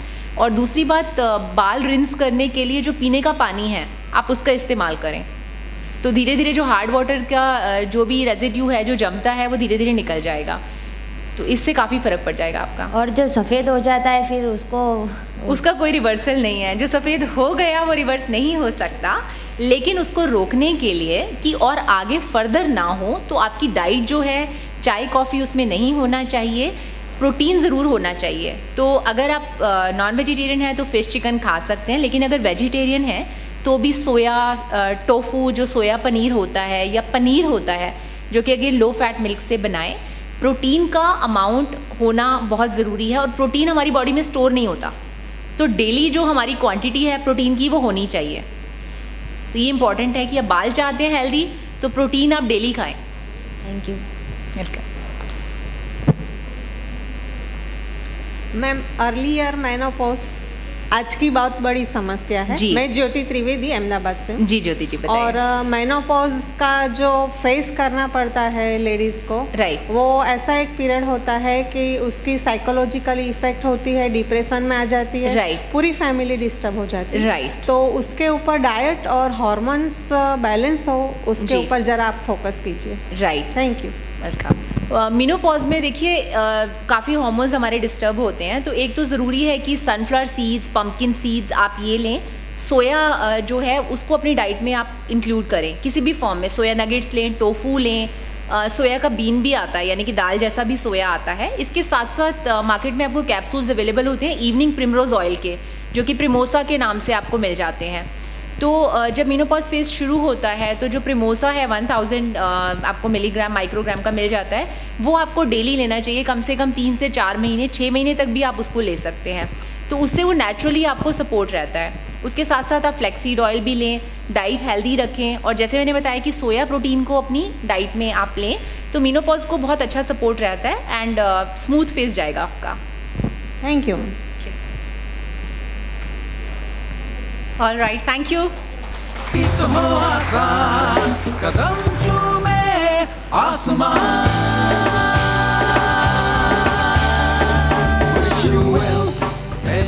All right, with proper products, with proper diet and proper exercise is also important. Yes, it's very important to have a healthy glow on your skin. Unless and until you don't have a proper blood circulation, you will not get that glow. So everything is related to blood circulation. And how to improve that blood circulation? Yes, we have yoga expert amongst us. Please put your hands together for Miss Kavita Das. Thank you so much. Wish you well and everything else. Wish you well and everything else. Wish you well and everything else. Wish you well and everything else. Good morning. You guys look so tensed. We only spoke about problems. ये problem है, वो problem है. Can you all smile? All of us? Yeah? Smile at each other. Smile at each other. देखो एक दूसरे को देखो. Smile. Say hi. Hello. Can we hug each other? I mean, okay, hug yourself. Stretch your arms and hug yourself. Do we ever do that? In the morning you hug yourself. Oh, that's nice. Okay, good. Why I asked you to hug yourself is like in our day-to-day activities हम भूल जाते हैं अपने आप को. दूसरों को देखने में इतना व्यस्त हो जाते हैं कि अपने आप को देख ही नहीं पाते. So it is important to love yourself. So morning में just get up, feel good and hug yourself. Yeah, hug yourself. Love yourself. That is what yoga, you know, that is the basic of yoga. I mean, to love yourself, to observe yourself, to go deep within and to know yourself. Did we ever, कभी हम अपने आप को छूने की कोशिश करते हैं? नहीं. To feel yourself, feel the blood circulation, feel the heartbeat. कभी नहीं करते. टाइम ही नहीं है ना? So, at least 5 minutes अपने आप को देना है. अपने आप से प्यार करना है. That is very important. अगर अपने आप से प्यार करते हैं तो हम दूसरों को भी प्यार कर सकते हैं. ओके, सो योगा. कौन कौन यहाँ पे योगा करता है? 1 2 3 4 5. समटाइम्स क्या होता है? हाँ, अच्छा. और फिर बाद में क्या हो जाता है? Aerobics. Okay, so you like to jump. Okay, so I'll after the session you come to me. I'll give you some yoga exercise and then you see, because yoga किसको लगता है कि योगा बहुत boring है? किसी को नहीं लगता है? Oh, that's good. Because मैंने सुना है काफ़ी लोगों को ये शिकायत होती है कि योगा बहुत बोरिंग है. But trust me, yoga can be as rigorous as aerobics. और यहाँ पे कोई योगा तो मैंने 5 हाथ देखा है. कोई डांस वगैरह, कोई इसी टाइप की एक्सरसाइज करता है. डांस हो जाए, स्विमिंग हो जाए, anything, pilates. Okay, so I see all fit people around and अच्छा आप भी करते हो. Very good. So to start with हम आज वैसे तो बात करेंगे योगा का क्या कनेक्शन है हमारे स्किन के साथ, to how to have a flawless skin and look beautiful, feel beautiful. But before that it is important to know what is yoga. Yoga has come from the Sanskrit word युज. युज का मतलब है union of your body, of your mind and your soul. So yoga is not only physical exercise, it is actually an exercise for your mind, for your body and for your soul, to feel that connectivity, to feel that spirituality, that divinity. And spirituality and divinity का मतलब ये नहीं कि I'm talking about religion, I'm talking about a particular God. It can be divinity for you, it can be like a relationship can be divine for you. Love can be divine for you. You can worship love, you can worship relationships. So that's absolutely up to you. But to feel that connection, union, एक हो जाना. So before we talk about the connections and talk about skin and yoga, few benefits. काफ़ी सारे benefits होता है. I've categorized into 3. Physical benefit, हम सबको पता है कि yoga gives you a toned, fit body. Strength देता है, फ्लेक्सिबल हो जाता है body, right. You don't want these, you want a little way. So yoga gives you, tones your body, it makes you fit physically, mentally as well. And apart from that, ये तो हमारा physical हो गया. Mental benefit होता है, physical internal benefit. External तो हम कैसे दिखते हैं, हम स्लिम दिख रहे हैं, हम फिट दिख रहे हैं, बट अंदर से भी इट इम्प्रूव्स योर रेस्पिरेशन, हमारा एनर्जी लेवल इंक्रीज़ हो जाता है, हम थकते कम है. होता है ना कि आप कोई भी एक्सरसाइज ले लो, एरोबिक्स ले लो, डांस ले लो. When you dance, when you do aerobics, at the end of the session you feel tired. Gymming, you feel tired. But yoga is something, after doing yoga, I can vouch on anybody. Like if you do it properly, like with meditation and humming and all that, I can vouch that you never feel tired. Never. अगर आप 2 घंटे भी योगा करते हो, उसके बाद भी you will not feel tired. You will be full of energy. Vitality increase हो जाता है, आपका metabolism gets balanced, cardio respiratory health जो है वो इंक्रीज़ हो जाता है, वो बेटर हो जाता है, पेन रिलीज़ हो जाता है बॉडी से, and of course you look beautiful, you look young, you look fit. Mental benefit, हम like it is said that yoga helps you to relax and helps you to handle stressful situation effectively. किसको किसको लगता है कि हमारे ज़िंदगी में stress है? किसी को लगता है कि स्ट्रेस नहीं है? अच्छा, स्ट्रेस है इसका मतलब, राइट? क्यों है? ऐसे ही है, ऐसे मन क्या स्ट्रेस ले लिया, ऐसे ही है. स्ट्रेस है नहीं, वी टेक स्ट्रेस. कोई यहाँ पे आपको स्ट्रेस देता नहीं है, हम स्ट्रेस लेते हैं, खुद लेते हैं. हाँ जी बिल्कुल. तो योगा आपको ये नहीं सिखाता है कि to detach yourself, but yes there has to be a balance. एक बैलेंस होना चाहिए अटैचमेंट और डिटैचमेंट में, तभी हम कम स्ट्रेस लेते हैं. हम किसी चीज़ से बहुत ज़्यादा अटैच हो जाते हैं तो ऑब्वियसली थिंग्स, अगर वो ठीक तरह से नहीं चल रहा है या फिर नहीं हो रहा, we can't look things beyond. हम इतना ज़्यादा अटैच हो जाते हैं. So there has to be a balance. नहीं है तो नहीं है, ठीक है, कुछ और आ जाएगा. सो वो डेवलप होता है through meditation, through proper observation, कि आप यहाँ पे अपने लिए भी हो, सिर्फ बाकियों के लिए नहीं हो, अपने लिए भी हो. सो अपने आप को खुश रखना हमारा फर्स्ट प्रायोरिटी है. So that comes through meditation, proper pranayama, observing yourself, visualization. Third benefit हो spiritual benefit. Yoga builds awareness, हमारे बॉडी में अवेयरनेस, सराउंडिंग्स में जो हो रहा है उनका awareness. And when we talk about meditation, when we talk about किसी भी तरह की observation, it is not important कि हम एक जगह पे बैठ के मेडिटेट करें. मेडिटेशन नाम सुनते ही वी फील स्कैर्ड. किसको मेडिटेशन बहुत डिफ़िकल्ट लगता है? कोई मेडिटेशन यहाँ पे पहले ट्राई करते हैं क्या? कोई करता है मेडिटेशन यहाँ पे? आई सी 5 hands for yoga. Nobody does. You do? You can concentrate. क्या सोचते हो आप?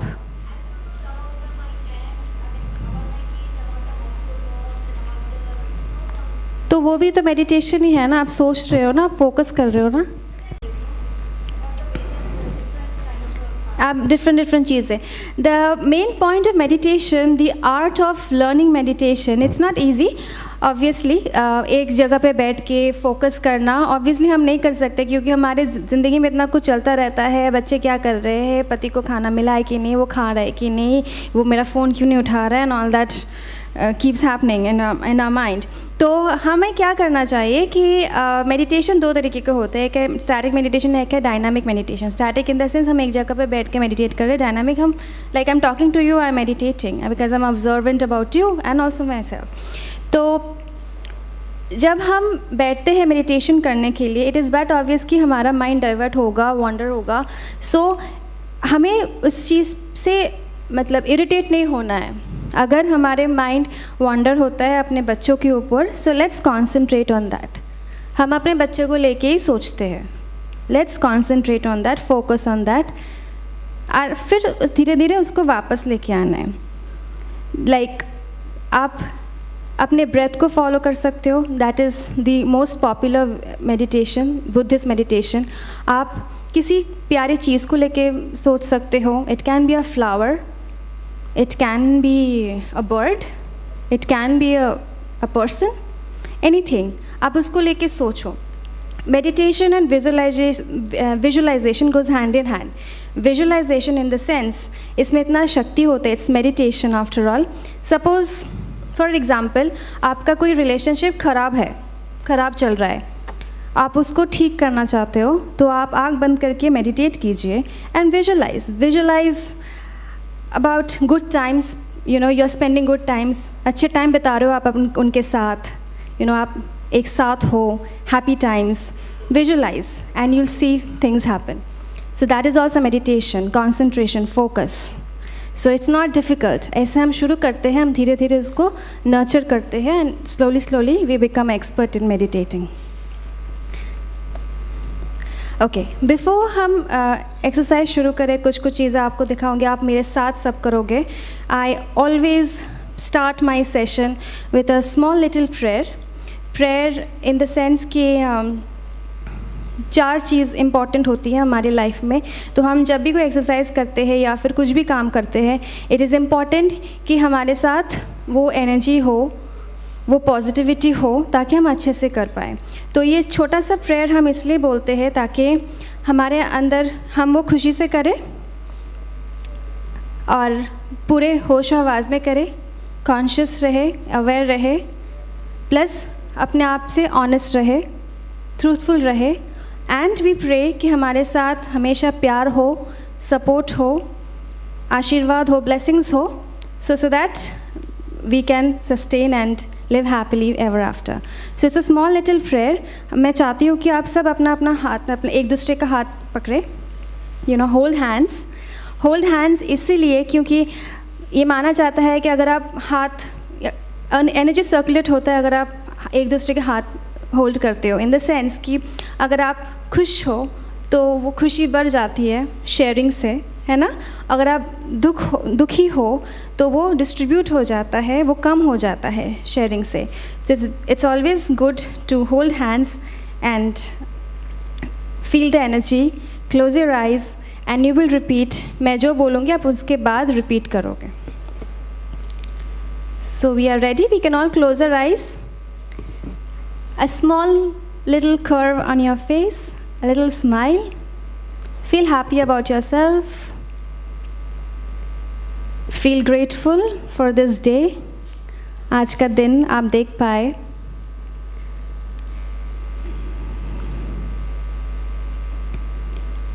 And we repeat.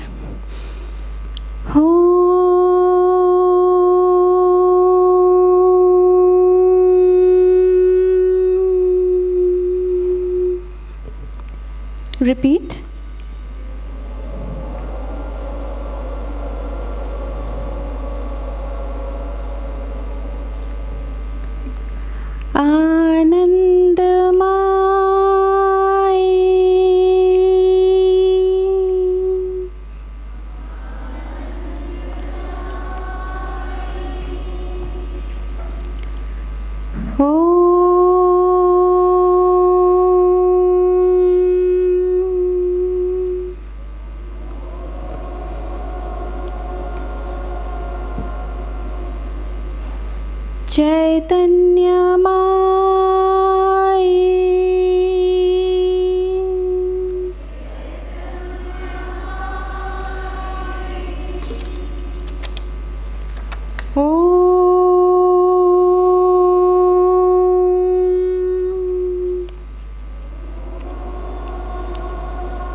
We open our eyes. We feel nice. Yeah? Yes? Smile? Okay. Common skin problems, जो स्किन प्रॉब्लम्स को लेके हम हमेशा शिकायत करते रहते हैं, तो अगेन बहुत सारे स्किन प्रॉब्लम्स हैं, तो मैं अगेन 3 कैटेगरीज में उनको कैटेगराइज किया है। फर्स्ट है एजिंग। एजिंग को लेके हम सब परेशान होते हैं कि वंस वी क्रॉस 20 और 25 and then we start worrying about ageing. तो एजिंग होता है बिकॉज विथ एज हमारे स्किन पतले होते जाते रहते हैं, यू नो, इसमें इसलिए it becomes more prone to damage. Damage के लिए ज़्यादा वो डैमेज प्रोन हो जाता है क्योंकि हमारे स्किन पतले हो रहे हैं। फिर होता है एक्ने। एक्ने का प्रॉब्लम्स, पिंपल्स होते हैं, रेडनेस आ जाता है स्किन के ऊपर, इसको लेके भी हम परेशान होते हैं। तो योगा के पास सब सोल्यूशन है। डिज़ीज़ यहाँ पे इस वर्ल्ड में जिसके लिए योगा के पास कोई आंसर नहीं है। It has answer to all kind of disease. Third है इन्फ्लेमेशन। इन्फ्लेमेशन क्या है? Inflammation can be external, can be internal. Inflammation का बेसिकली उसको कहा जाता है कि टेम्प्रेरी स्वेलिंग जो होता है आफ्टर इंजरी, कहीं पे चोट लग गया, स्वेल हो गया, तो ये तो एक्सटर्नल हो गया। अंदर क्या हो जाता है जब हम स्ट्रेस लेते हैं ज़्यादा। नॉर्मली हमारा अगर कोई इंजरी होता है या फिर कोई फ्रैक्चर होता है या फिर कहीं कट जाता है तो बॉडी को पता होता है कि कुछ हुआ है, सो बॉडी क्या करता है कि वाइट ब्लड सेल्स डिस्चार्ज करते हैं उनको ठीक करने के लिए, टू फाइट द इन्फेक्शन। अगर कोई इन्फेक्शन भी चला जाता है अंदर, बट जब हम स्ट्रेस हो जाते हैं तो बॉडी को लगता है कि कुछ तो गड़बड़ हो रहा है। वैसे कोई इंजरी है नहीं, कोई इन्फेक्शन भी नहीं है, but we are stressed. Stress की वजह से हमें भूख नहीं लगती है, कुछ नहीं अच्छा लगता है, वी फील डिप्रेस्ड। तो बॉडी को लगता है कि कुछ तो गड़बड़ हो रहा है, तो इसलिए बॉडी विदाउट सोचे समझे वाइट ब्लड सेल डिस्चार्ज कर देते हैं। अगर जब इंजरी है ही नहीं, कोई इन्फेक्शन है ही नहीं, अगर वाइट ब्लड सेल जब डिस्चार्ज करते हो तो obviously it will have harmful effect on our organs, right? तो तब इंटरनल इन्फ्लेमेशन होता है। So again yoga has an answer to this. Now yoga for anti ageing. अभी हमें पता है कि यहाँ पे इस युग में साइंस, योगा सब मिलके कुछ ना कुछ कोशिश कर रहे हैं कि कुछ क्रीम्स लेके आए एंटी एजिंग फाइट करने के लिए। खाना क्या क्या खाना चाहिए, न्यूट्रिएंट्स क्या क्या लेना चाहिए एंटी एजिंग फाइट करने के लिए। तो सिमिलरली योगा का भी एक मेथड है, एक प्रिंसिपल है एंटी एजिंग के लिए। वो प्रिंसिपल क्या है? आप कोई भी योगा ट्रेडिशन ले लीजिए, आप राज योगा ले लीजिए, क्रिया योगा ले लीजिए, हठा योगा ले लीजिए, विन्यासा, जो भी योगा आप दो, उनका एक ही मकसद होता है हमारे बॉडी में जो एनर्जीज़ है, जो सोए हुए एनर्जीज़ है, उनको जगाना, awakening of inner potential energy. और वो क्या है? इट्स कॉल्ड कुंडलिनी शक्ति ना, it's a big name, kundalini शक्ति। ऑब्वियसली जो यहाँ पे चक्रस नहीं जानते हैं या फिर क्या क्या चक्रस है बॉडी में, so it's a big, it's a vast knowledge. तो अभी I will not go into the depth of it, मैं ऊपर ही बताऊंगी। कुंडलिनी शक्ति क्या होता है? It's like pure intelligence. मतलब वो इतना ज़्यादा नॉलेजेबल है, इतना ज़्यादा इंटेलिजेंट है वो शक्ति। अगर एक बार जाग जाए आपकी बॉडी में तो उनको पता होता है कि क्या करना चाहिए, क्या नहीं करना चाहिए। बॉडी में अगर कोई प्रॉब्लम हो तो उसको ठीक करना है, कोई स्ट्रेस हो तो उसको ठीक करना है, तो कोई मेमोरीज़ हो, बहुत पेनफुल मेमोरीज़ हो, उसको डिलीट करना है मेमोरी से। तो it has all, it knows everything, उनको सब पता है। सो वो शक्ति को जगाना is the basic motto of yoga. अभी क्या क्या योगा पॉस्चर्स है फॉर एंटी एजिंग, तो मैं शुरू करूँगी ब्रीदिंग एक्सरसाइज से। मैं चाहती हूँ कि आप सब यहाँ पे मेरे साथ वो करें, ठीक है? It is beneficial. नॉर्मली मैं सबको बोलती हूँ कि योगा हमेशा अंडर सुपरविजन करना चाहिए, always under supervision. The reason why is yoga जैसे मैजिक भी कर सकता है, it can create disaster also if it is not done properly. अगर ठीक से नहीं हो, अगर हम कुछ बेंड हो रहे हैं, अगर ठीक से बेंड नहीं हो रहा है, अगर पॉस्चर्स भी देखना पड़ता है एक्सरसाइज के टाइम पे, अगर हमारा शोल्डर अलाइनमेंट ठीक है कि नहीं, हमारा नी अलाइनमेंट ठीक है नहीं कि, अगर बैक में प्रॉब्लम है हमें बेंड नहीं करना चाहिए, अगर थ्रोट में प्रॉब्लम है तो हमें कौन सा एक्सरसाइज करना चाहिए, ये सब एक इंस्ट्रक्टर ही कह पाएगा। आप खुद ब खुद घर पे योगा मत ट्राई कीजिए। बट अभी मैं जो आपको थोड़ा बहुत योगा दिखाऊंगी, ब्रीदिंग एक्सरसाइज भी, कपालभाति कब करना चाहिए, कब नहीं करना चाहिए, किसको करना चाहिए, पीरियड्स में नहीं करना चाहिए कपालभाति, ये सब छोटे छोटे इन्फॉर्मेशन रखना ज़रूरी होती है और ये सब इंस्ट्रक्टर के पास ही होती है। तो इसलिए मैं सबसे रिक्वेस्ट करती हूँ, योगा अगर करना है, प्रैक्टिस करना है, अपने पास की स्टूडियोज़ में जाइए, इंस्ट्रक्टर से बात कीजिए and then start, don't do it at home. और अभी मैं आपको जो प्राणायाम दिखाना चाहूँगी दैट इज़ एब्सोल्युटली सेफ़, आप घर पर ये ट्राई कर सकते हो, इसीलिए मैं आपको दिखा रही हूँ, ठीक है? Can I get a cordless mic?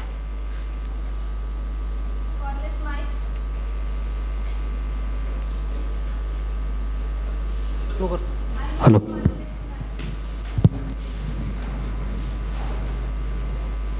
Thank you. Am I audible? Yeah. So first exercise जो है इसका नाम है अपाना प्राणायाम। अपाना प्राणायाम का मतलब क्या होता है? अपाना प्राणा से आता है अपाना प्राणायाम।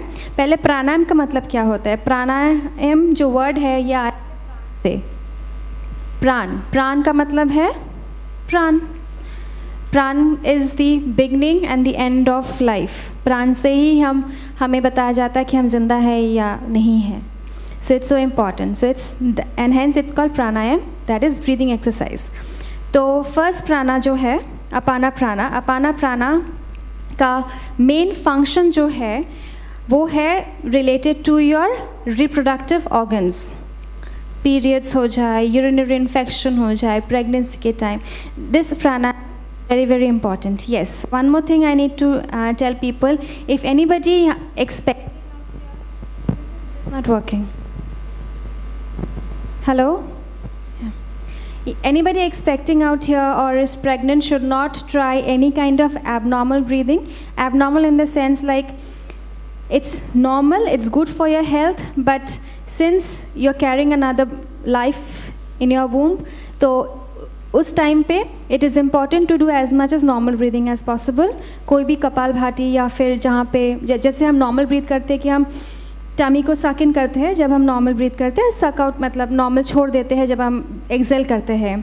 अभी मैं जो प्राणायाम दिखाऊंगी उसमें आप जब इनहेल करोगे तो टमी को एक्सपैंड करना पड़ेगा, एक्सेल करोगे तो टमी को कॉन्ट्रैक्ट करना पड़ेगा। So it's reverse and hence anybody pregnant or expecting should not try this pranayama, but it's good for else. I mean, only pregnant women should not try any kind of breathing which is not normal. Okay. First pranayam, as I said, हम toilets जाते हैं, public toilets use करते हैं, urinary infection हो जाता है ना? किसको किसको होता है यूरिनरी इन्फेक्शन? बहुत कॉमन है आजकल। तो अगर आप ये प्राणायाम एवरी डे आप 5 बार से शुरू कीजिए, धीरे धीरे 10 बार कीजिए। आप कोई भी पब्लिक टॉयलेट यूज़ कीजिए, आपका कोई प्रॉब्लम नहीं होगा, but of course it is important to maintain the hygiene level, that is your call absolutely. और सेकेंडली पीरियड्स के टाइम पे जो क्रैम्प्स होता है, मसल पेन्स होता है, यू नो दैट वो एकदम ठीक हो जाता है अपाना प्राणायाम से। सो वो क्या करना चाहिए? तो अभी हम राइट हैंड को नेवल के नीचे रखेंगे, हाँ, लेफ्ट हैंड को राइट हैंड के ऊपर रखेंगे, करेक्ट। अभी हम जब इनहेल करेंगे तो हम स्टमक को एक्सपैंड करेंगे, correct. Like inhale we expand the stomach, exhale we contract the stomach और रिलीज द स्टमक, ठीक है। तो ये हम करेंगे, we try inhale, expand, exhale, contract, inhale, expand, exhale, contract. So this is Apana pranayama, first pranayama. Second pranayama है समाना प्राणायाम। समाना प्राणायाम आता है समाना प्राणा से। समाना प्राणा कहाँ पे है? Just around the navel. तो वो क्या करता है? That is related to your digestive organs. तो कोई भी डाइजेशन में प्रॉब्लम्स हो, गैस्ट्रिक प्रॉब्लम्स हो, या फिर कोई होता है कि सबको होता है कि मुझे I want to get slimmer. किसी को ये भी होता है कि मुझे मोटा होना है। तो स्लिमिंग और स्लिम होना या फिर थोड़ा सा वेट गेन करना एक ही चीज़ पे डिपेंड होता है। जब हम खाना खाते हैं तो it gets converted to energy, right. Glucose में कन्वर्ट होता है और खाना खाने के बाद वो एनर्जी, वो ग्लूकोज इधर बॉडी से प्रोड्यूस होता है खाना खाने के बाद, फिर वो डिस्ट्रीब्यूट होता है, फिर वो स्टोर होता है, correct.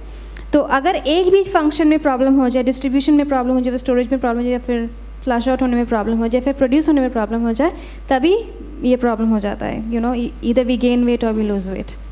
So this actually helps you to balance the entire process of digestion. So same, we'll place our right hand on top of our navel, our left hand on top of our right hand, and we inhale while expanding our stomach, and we exhale while contracting. Again inhale, exhale, inhale, exhale. This pranayam is called samana pranayam.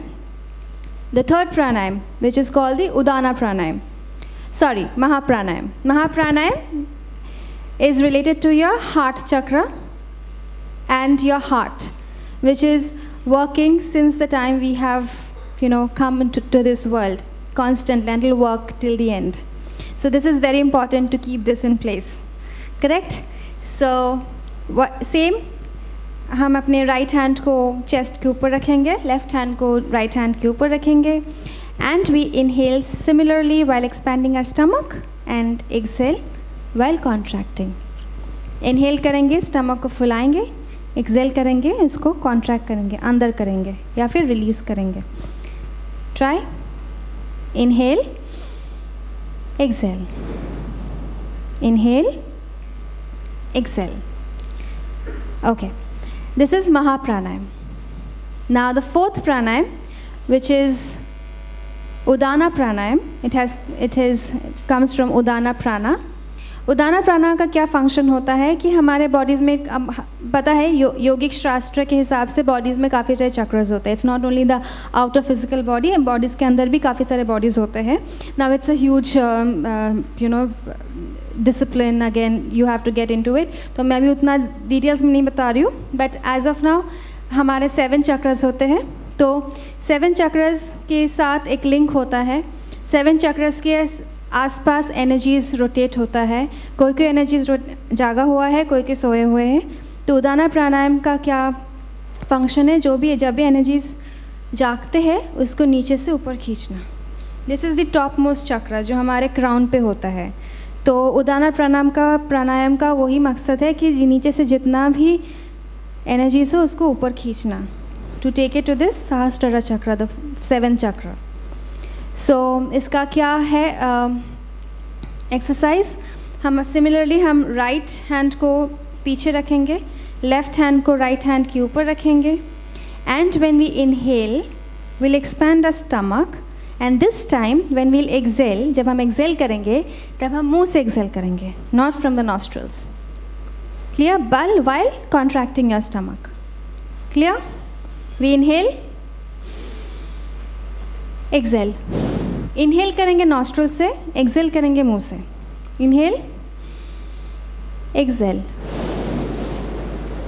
while forming a tunnel with your mouth, not it's like. So this is Udana Pranayam. Okay, the 5th pranayam, lastly, there are many pranayams. अभी मैं ये 5 इसलिए बताया कि आप घर पे ये आराम से ट्राई कर सकते हो without any worries. तो 5th प्राणायाम जो है वो है व्याना प्राणायाम. व्याना प्राणायाम का क्या फंक्शन है? व्याना प्राणायाम का ये फंक्शन है, जैसे मैंने कहा चक्रस के बारे में, तो उनको रोटेट करना, सर्कुलेट करना, एनर्जीज़ को सर्कुलेट करना, ब्रिज बनाना, ताकि एनर्जीज़ अच्छे से रोटेट हो पाए बॉडी में. तो व्याना प्राणायाम का एक्सरसाइज है नाड़ी शोधन, अनुलोम विलोम. किसको पता है? पता है ना अनुलोम विलोम. सो कौन कौन करता है Anulom Vilom every day? Not every day. हाँ, ऑल्टरनेट नॉस्ट्रल्स ब्रीदिंग. सब कौन कौन करता है every day? Can I see? 1 2 3. काफ़ी लोग करते हैं. गुड.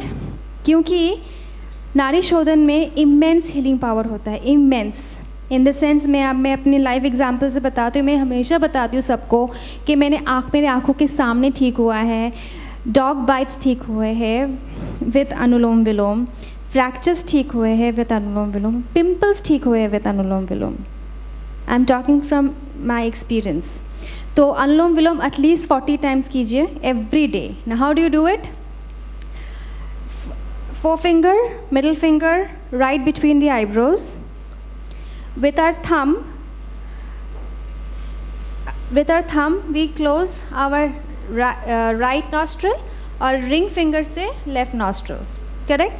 लेकिन पहले एक्सरसाइज शुरू करने से पहले we will check कि कौन सा nostril open है, क्योंकि दिन के एक टाइम पे एक नॉस्ट्रल्स ज़्यादा फ्री होता है. So we need to check. और अनुलोम विलोम का जैसे मैंने 4 एक्सरसाइज बताया, that should be practice empty stomach. Anulom Vilom आप कभी भी प्रैक्टिस कर सकते हो, एम्प्टी हो, भरा हुआ हो, कभी भी प्रैक्टिस कर सकते हो. But do it as many times. मैं तो 40 बता रही हूँ, but you can take it to 50 100. As many times you do it, it's good for you. तो पहले हम चेक करेंगे कौन सा फ्री है. जैसे मेरा अभी लेफ़्ट फ्री है, तो मैं लेफ़्ट से इनहेल करूँगी। तो मैं लेफ़्ट से अगर इनहेल करूँगी तो मैं राइट से अपना राइट नॉस्ट्रल्स को दबाऊँगी, होल्ड करूँगी और लेफ़्ट से इनहेल करूँगी। फिर मैं लेफ़्ट नॉस्ट्रल्स को क्लोज़ करूँगी, राइट से एक्सहेल करूँगी।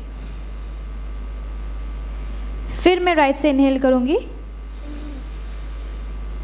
राइट नॉस्ट्रल को थंब से दबाऊँगी, फिर लेफ़्ट से एक्सहेल करूँगी। So that is one round. And never feel shy doing it. Okay? मैं कभी भी कहीं भी करती हूँ, ऑटो में जाती हूँ करती हूँ, घर में बैठे हुए करती हूँ, रेस्टोरेंट में अगर I am waiting for a friend I do it and people laugh at me. I really do not get bothered. I just tell them God bless you, but I know it is good for me, so सबको करना चाहिए and don't feel shy ever. Doing exercise, doing something which you love to do, तो कभी भी शर्माए मत. अगर कोई हंस रहा है तो हंसने दीजिए, बट आप कीजिए, ठीक है? ओके, ये हो गया प्राणायाम्स. प्लस काफ़ी सारे प्राणायाम्स होता है. Humming is very good for you. Bee humming जिसको कहते हैं भ्रमरी, that is very good for your mental body, calms your mental body. Anti ageing yoga postures में और भी है वार्म अप पोज. ना वार्म अप पोज काफ़ी सारा होता है कि बेसिक वार्म अप पोज जो होता है योगा में, that is Surya Namaskar. Surya Namaskar is the basic warm up pose and is the best cardiomuscular exercise ever designed. Okay, so if you really want to lose weight, सही में आपको वेट लूज़ करना है तो एटलीस्ट स्टार्ट बाय 20 सूर्य नमस्कार every day. And you do, it has to go hand in hand. खाना, diet, यो exercise एक साथ इंटरडिपेंडेंट है. तो और भी वार्म अप पोस्चर्स है, जैसे we call it Tadasana. That is we go up on our toes and we lock our fingers. Correct. Then standing postures काफ़ी सारा है. वीरभद्रासना है standing postures, way we go with the legs apart and we bend our legs, we go up, we arch. You have the warrior posture, which is Veerbhadrasana. Standing postures में you have Vrikshasana, that is called the tree posture, जहाँ पे आप leg को एक side में उठा के आप हाथ को ऊपर करते हैं. That is standing posture again. Calming the muscles and the nerves, very important after each and every exercise. Exercise हमारे body में body में ज़्यादा heat generate हो और उसको अगर हम release ना करें, it can lead to skin problems. जैसे अगर हम योगा कर रहे हैं तो इसका मतलब है we have to also release and relax. जैसे मैंने देखा है काफ़ी सारे लेडीज़ के जिसके हस्बैंड्स बाहर रहते हैं, मर्चेंट नेवी में है, they tend to develop skin diseases, eczema. Obviously हमारे बॉडीज़ में desires like eczema, psoriasis, and it is called in Ayurveda is called the pitta dosha. You have desires and you have no way to take it out. So do a lot of calming muscle postures, do a lot of humming, do a lot of Chandra Namaskar, which has to be followed by Surya Namaskar. Yoga for acne. Acne again हमें पता है कि stress की वजह से होता है, hormonal changes होता है. जब हम टीन एज में जाते हैं तो एक्ने हो जाता है, फिर हम जब मेनोपॉज में आ जाते हैं फिर एक्ने आ जाता है वापस. So yoga harmonizes the body, mind and soul, and it is the way to get rid of acne. तो क्या होता है, restorative poses होता है, inversions होता है. Inversions, restorative poses, forward bend, सब कुछ करना चाहिए under supervision. क्या breathing exercise तो मैं आपको बता दिया. शवासना, कौन कौन यहाँ पे लगता है शवासना बहुत easy है? सबको लगता है ना कि हम ऐसे लेट गए तो हो गया बस. It is, I'm not saying difficult, but there has to be a technique. एक टेक्निक होता है शवासना करने के लिए. ऐसे नहीं जैसे हम लेट गए कुछ भी सोचते रहे. Think good always. Number 1, think good, think nice stuff, think what you want to become. If you like visualisation, I said if you want to see yourself successful, close your eyes and think that एकदम successful हो गए. So think good, but at the same time you have to release and relax each and every muscle in your body, nerve, cell, tendons, whatever is there in your body, and you have to relax it and you have to feel it. Feeling is very very important.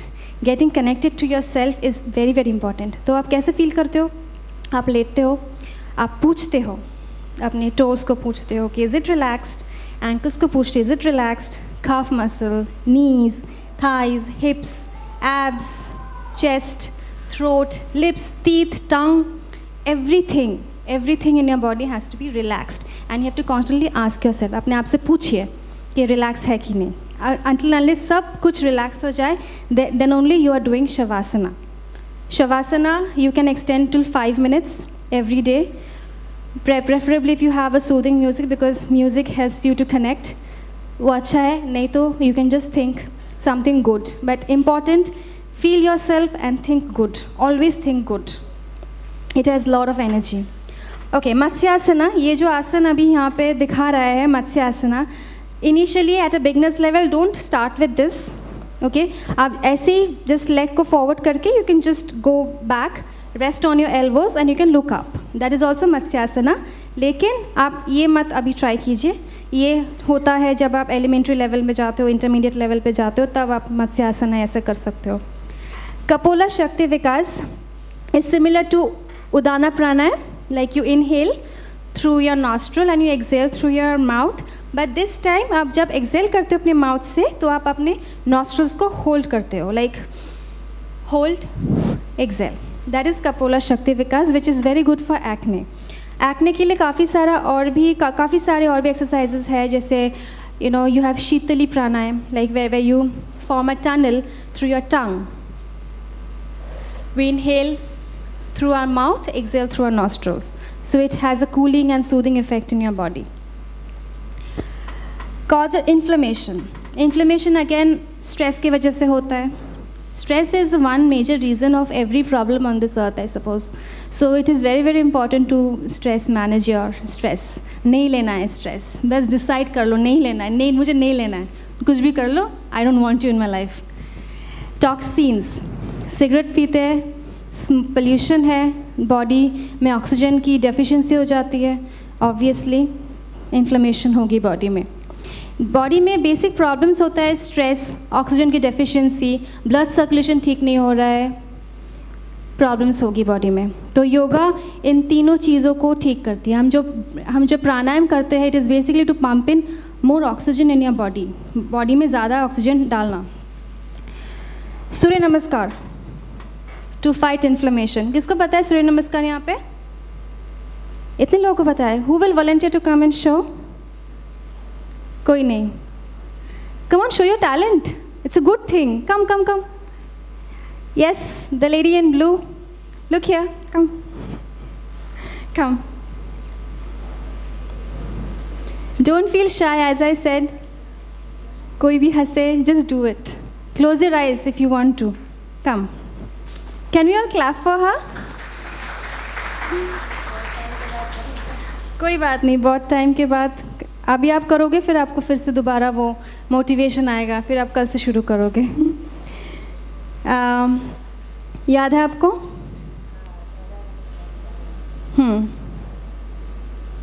जी हाँ, कीजिए. 1. हाँ, आप करो. आप जैसे आपको जैसे पता है आप वैसे करो. नहीं, सूर्य नमस्कार एक चीज़ है. सूर्य नमस्कार एवरी फॉर्म ऑफ योगा में कुछ कुछ चेंजेस लाते हैं, तो बट इनिशियल स्टेप्स एक ही होता है मोरलेस. तो आपको जैसे ठीक लगता है, आपने जो सीखा वही कीजिए. अच्छा, कोई बात नहीं.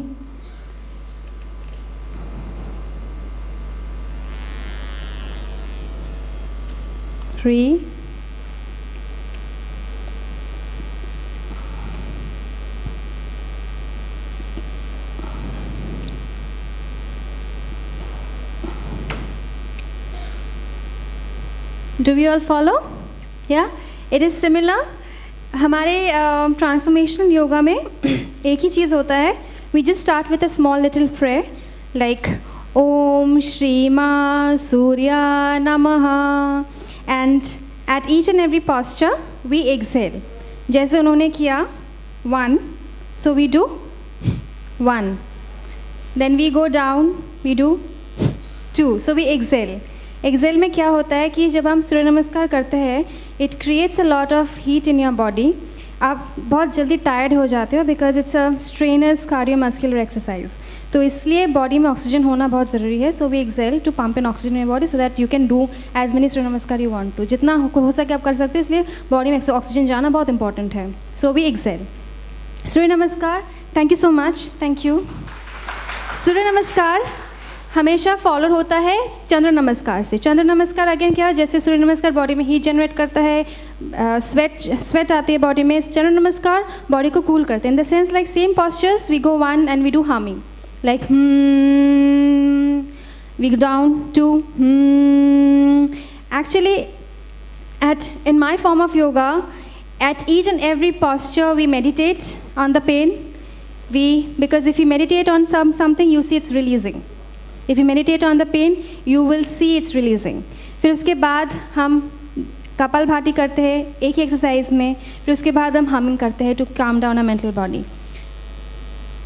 Meditation of course 5 minutes meditation, if not 3 minutes, but शुरू कीजिए। Do visualisation, start with visualisation. कुछ भी सोचिए, अच्छा सोचिए, या फिर कुछ चीज़ को लेके सोचिए, आपको जिससे प्यार है उनको लेके सोचिए, यू नो, बट अच्छी चीज़ें सोचिए। कोई फूल हो, पत्ते हो, कुछ भी हो जिससे आप पे प्यार हो। अगर कोई बुक्स आपको प्यारी है, आप उसको लेके सोच सकते हो, उसके कैरेक्टर्स को लेके सोच सकते हो, कुछ भी सोच। Like there is no limit to imagination. Imagine whatever you want to imagine, but imagine good. Pranayama very very important, and of course little prayers and mantras at the end of the session.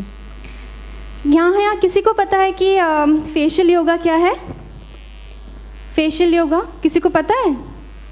किसी को नहीं पता है? अच्छा, facial yoga is extremely popular in Hollywood.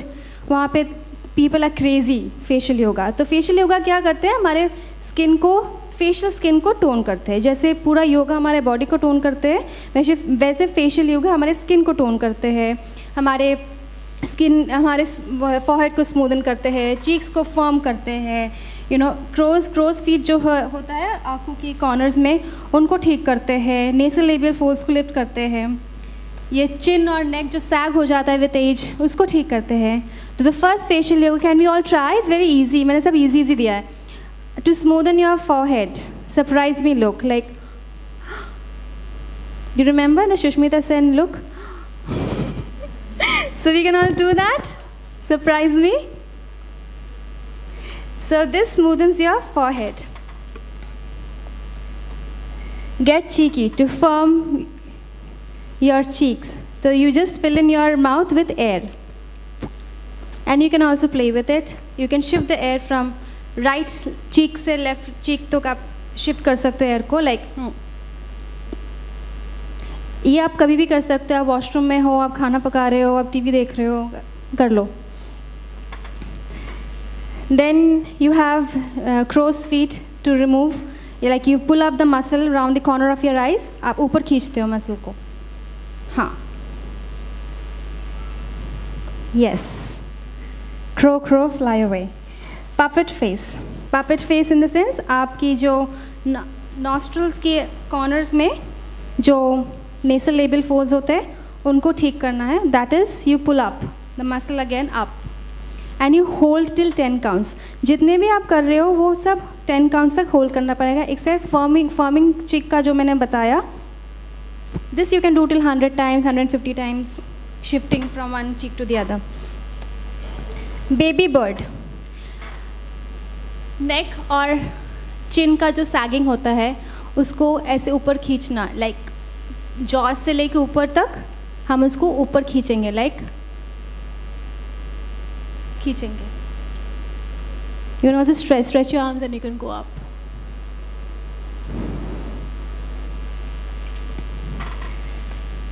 And of course at the end reset your face to neutral unaligned state, which is again important. एक exercise करने के बाद we always have to calm down and come back to normal state. Okay, few exercises जो हम कर सकते हैं while sitting. ऐसे मैं हमेशा मानती हूँ कि आप जो एक्सरसाइज खड़े होकर कर सकते हो वो आप बैठे बैठे भी कर सकते हो। आप बैठे बैठे आप अपने एंकल्स को लेके अपने सर तक सबको एक्सरसाइज कर सकते हो। आप एंकल्स को एक्सरसाइज कर सकते हो, to and fro, up and down. अपने हैंड्स को एक्सरसाइज करते हो, you can stretch, you can twist while sitting, you can go down, touch your toes while sitting. Of course not if you have a back pain, lower back pain, lower back pain में कभी भी forward bend नहीं करना चाहिए। Lower back pain में अगर आप चाहते हो तो आप आर्चिंग कर सकते हो, चेयर में बैठ के आप पीछे जा सकते हो।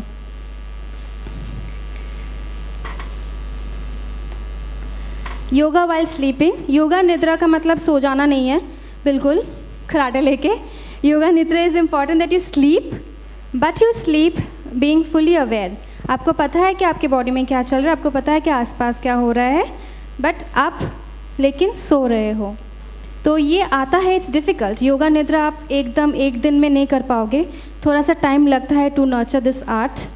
पहले आप सो जाओगे, फिर उसके बाद आप धीरे धीरे कॉन्शियसनेस आएगा आपके अंदर में, बाहर क्या हो रहा है। तो इससे ऐसे धीरे धीरे करके आपका योगा निद्रा, बिकॉज योगा निद्रा में क्या होता है कि हम अगर 4 घंटे सोते हैं तो हम बहुत थक जाते हैं।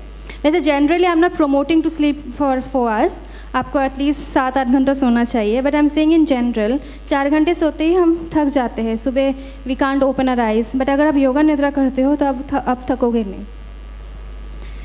Shashank asana which is also called the child posture. Child posture क्या होता है कि हम ऐसे नील डाउन करते हैं and we just go down. It's very very good for digestion, gastric problems, आपका रिलैक्सेशन के लिए वेरी गुड पोस्चर शशांक आसना।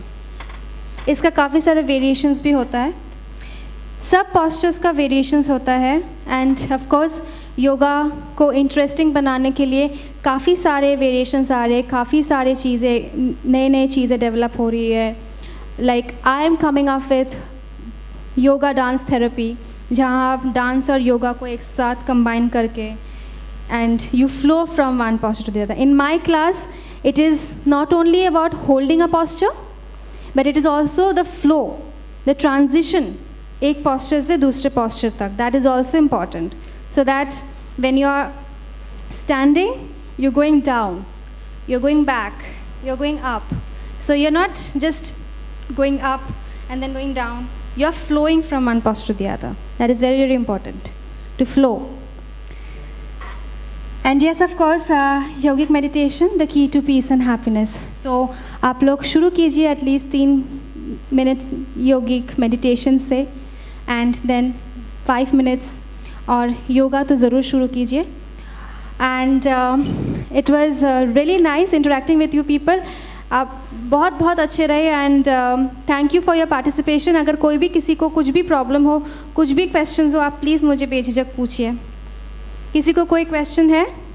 आप लोग पहले तो कोई हाथ नहीं उठाते हो, तो फिर उसके बाद आपको पुश करना पड़ता है। प्लीज़ क्वेश्चन पूछिए। सबको पता है यहाँ पे? सबको सब कुछ पता है? कोई क्वेश्चन नहीं है? मैं क्वेश्चन पूछूं? जो मैंने सिखाया है मैं एक बार पूछूं? टेस्ट हैं? किसी को कोई क्वेश्चन नहीं है? हाँ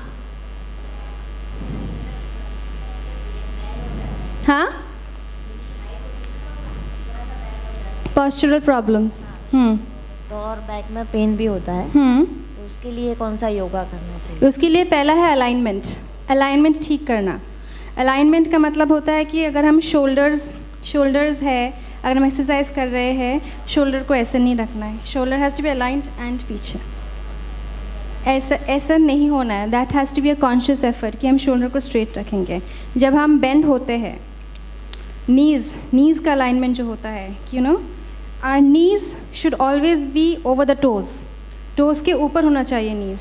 हम जब बेंड होते हैं तो हम ऐसे बेंड हो जाते हैं, which is very very harmful for your knees. तो हम जब बेंड होंगे तो हम नीज़ को ऑलवेज इंश्योर टोज़ के ऊपर रखें।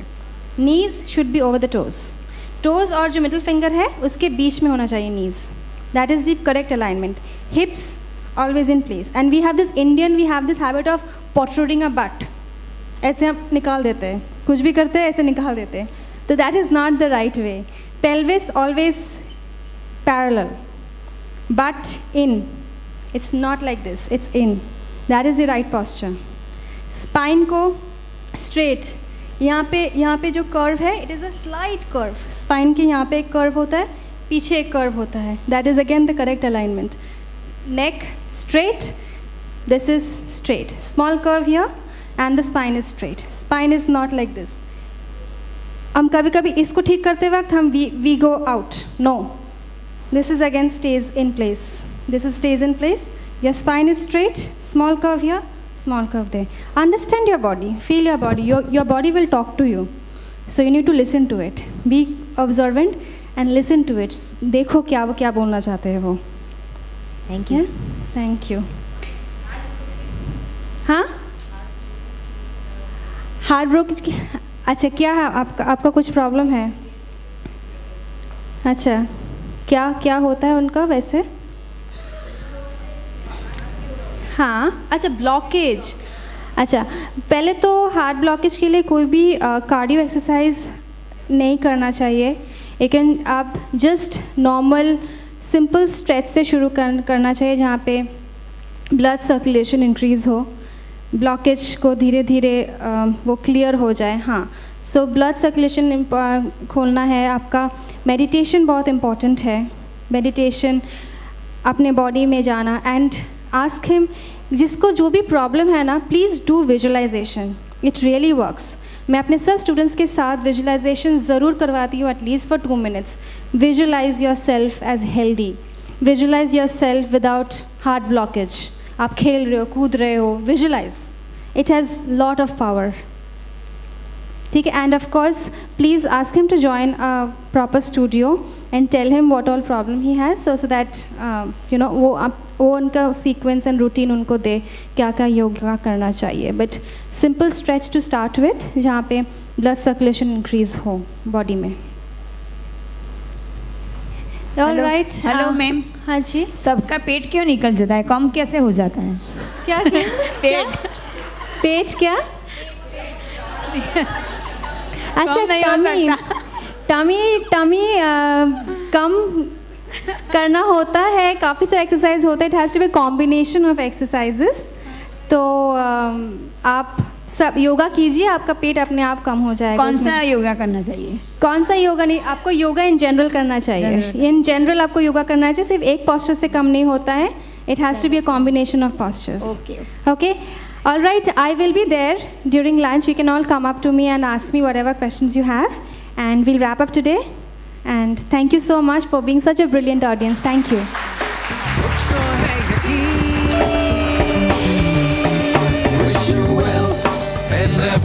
Thank you so much, Kavita, for your insightful presentation. So, ladies and gentlemen, now let's move forward. और अब बारी है, obviously, हम सबको पता है कि हम इतनी देर से यहाँ पर बैठे हैं और इतनी अच्छी अच्छी बातें सुन रहे हैं और ये सब आपके बेनिफिट्स के लिए हैं. क्योंकि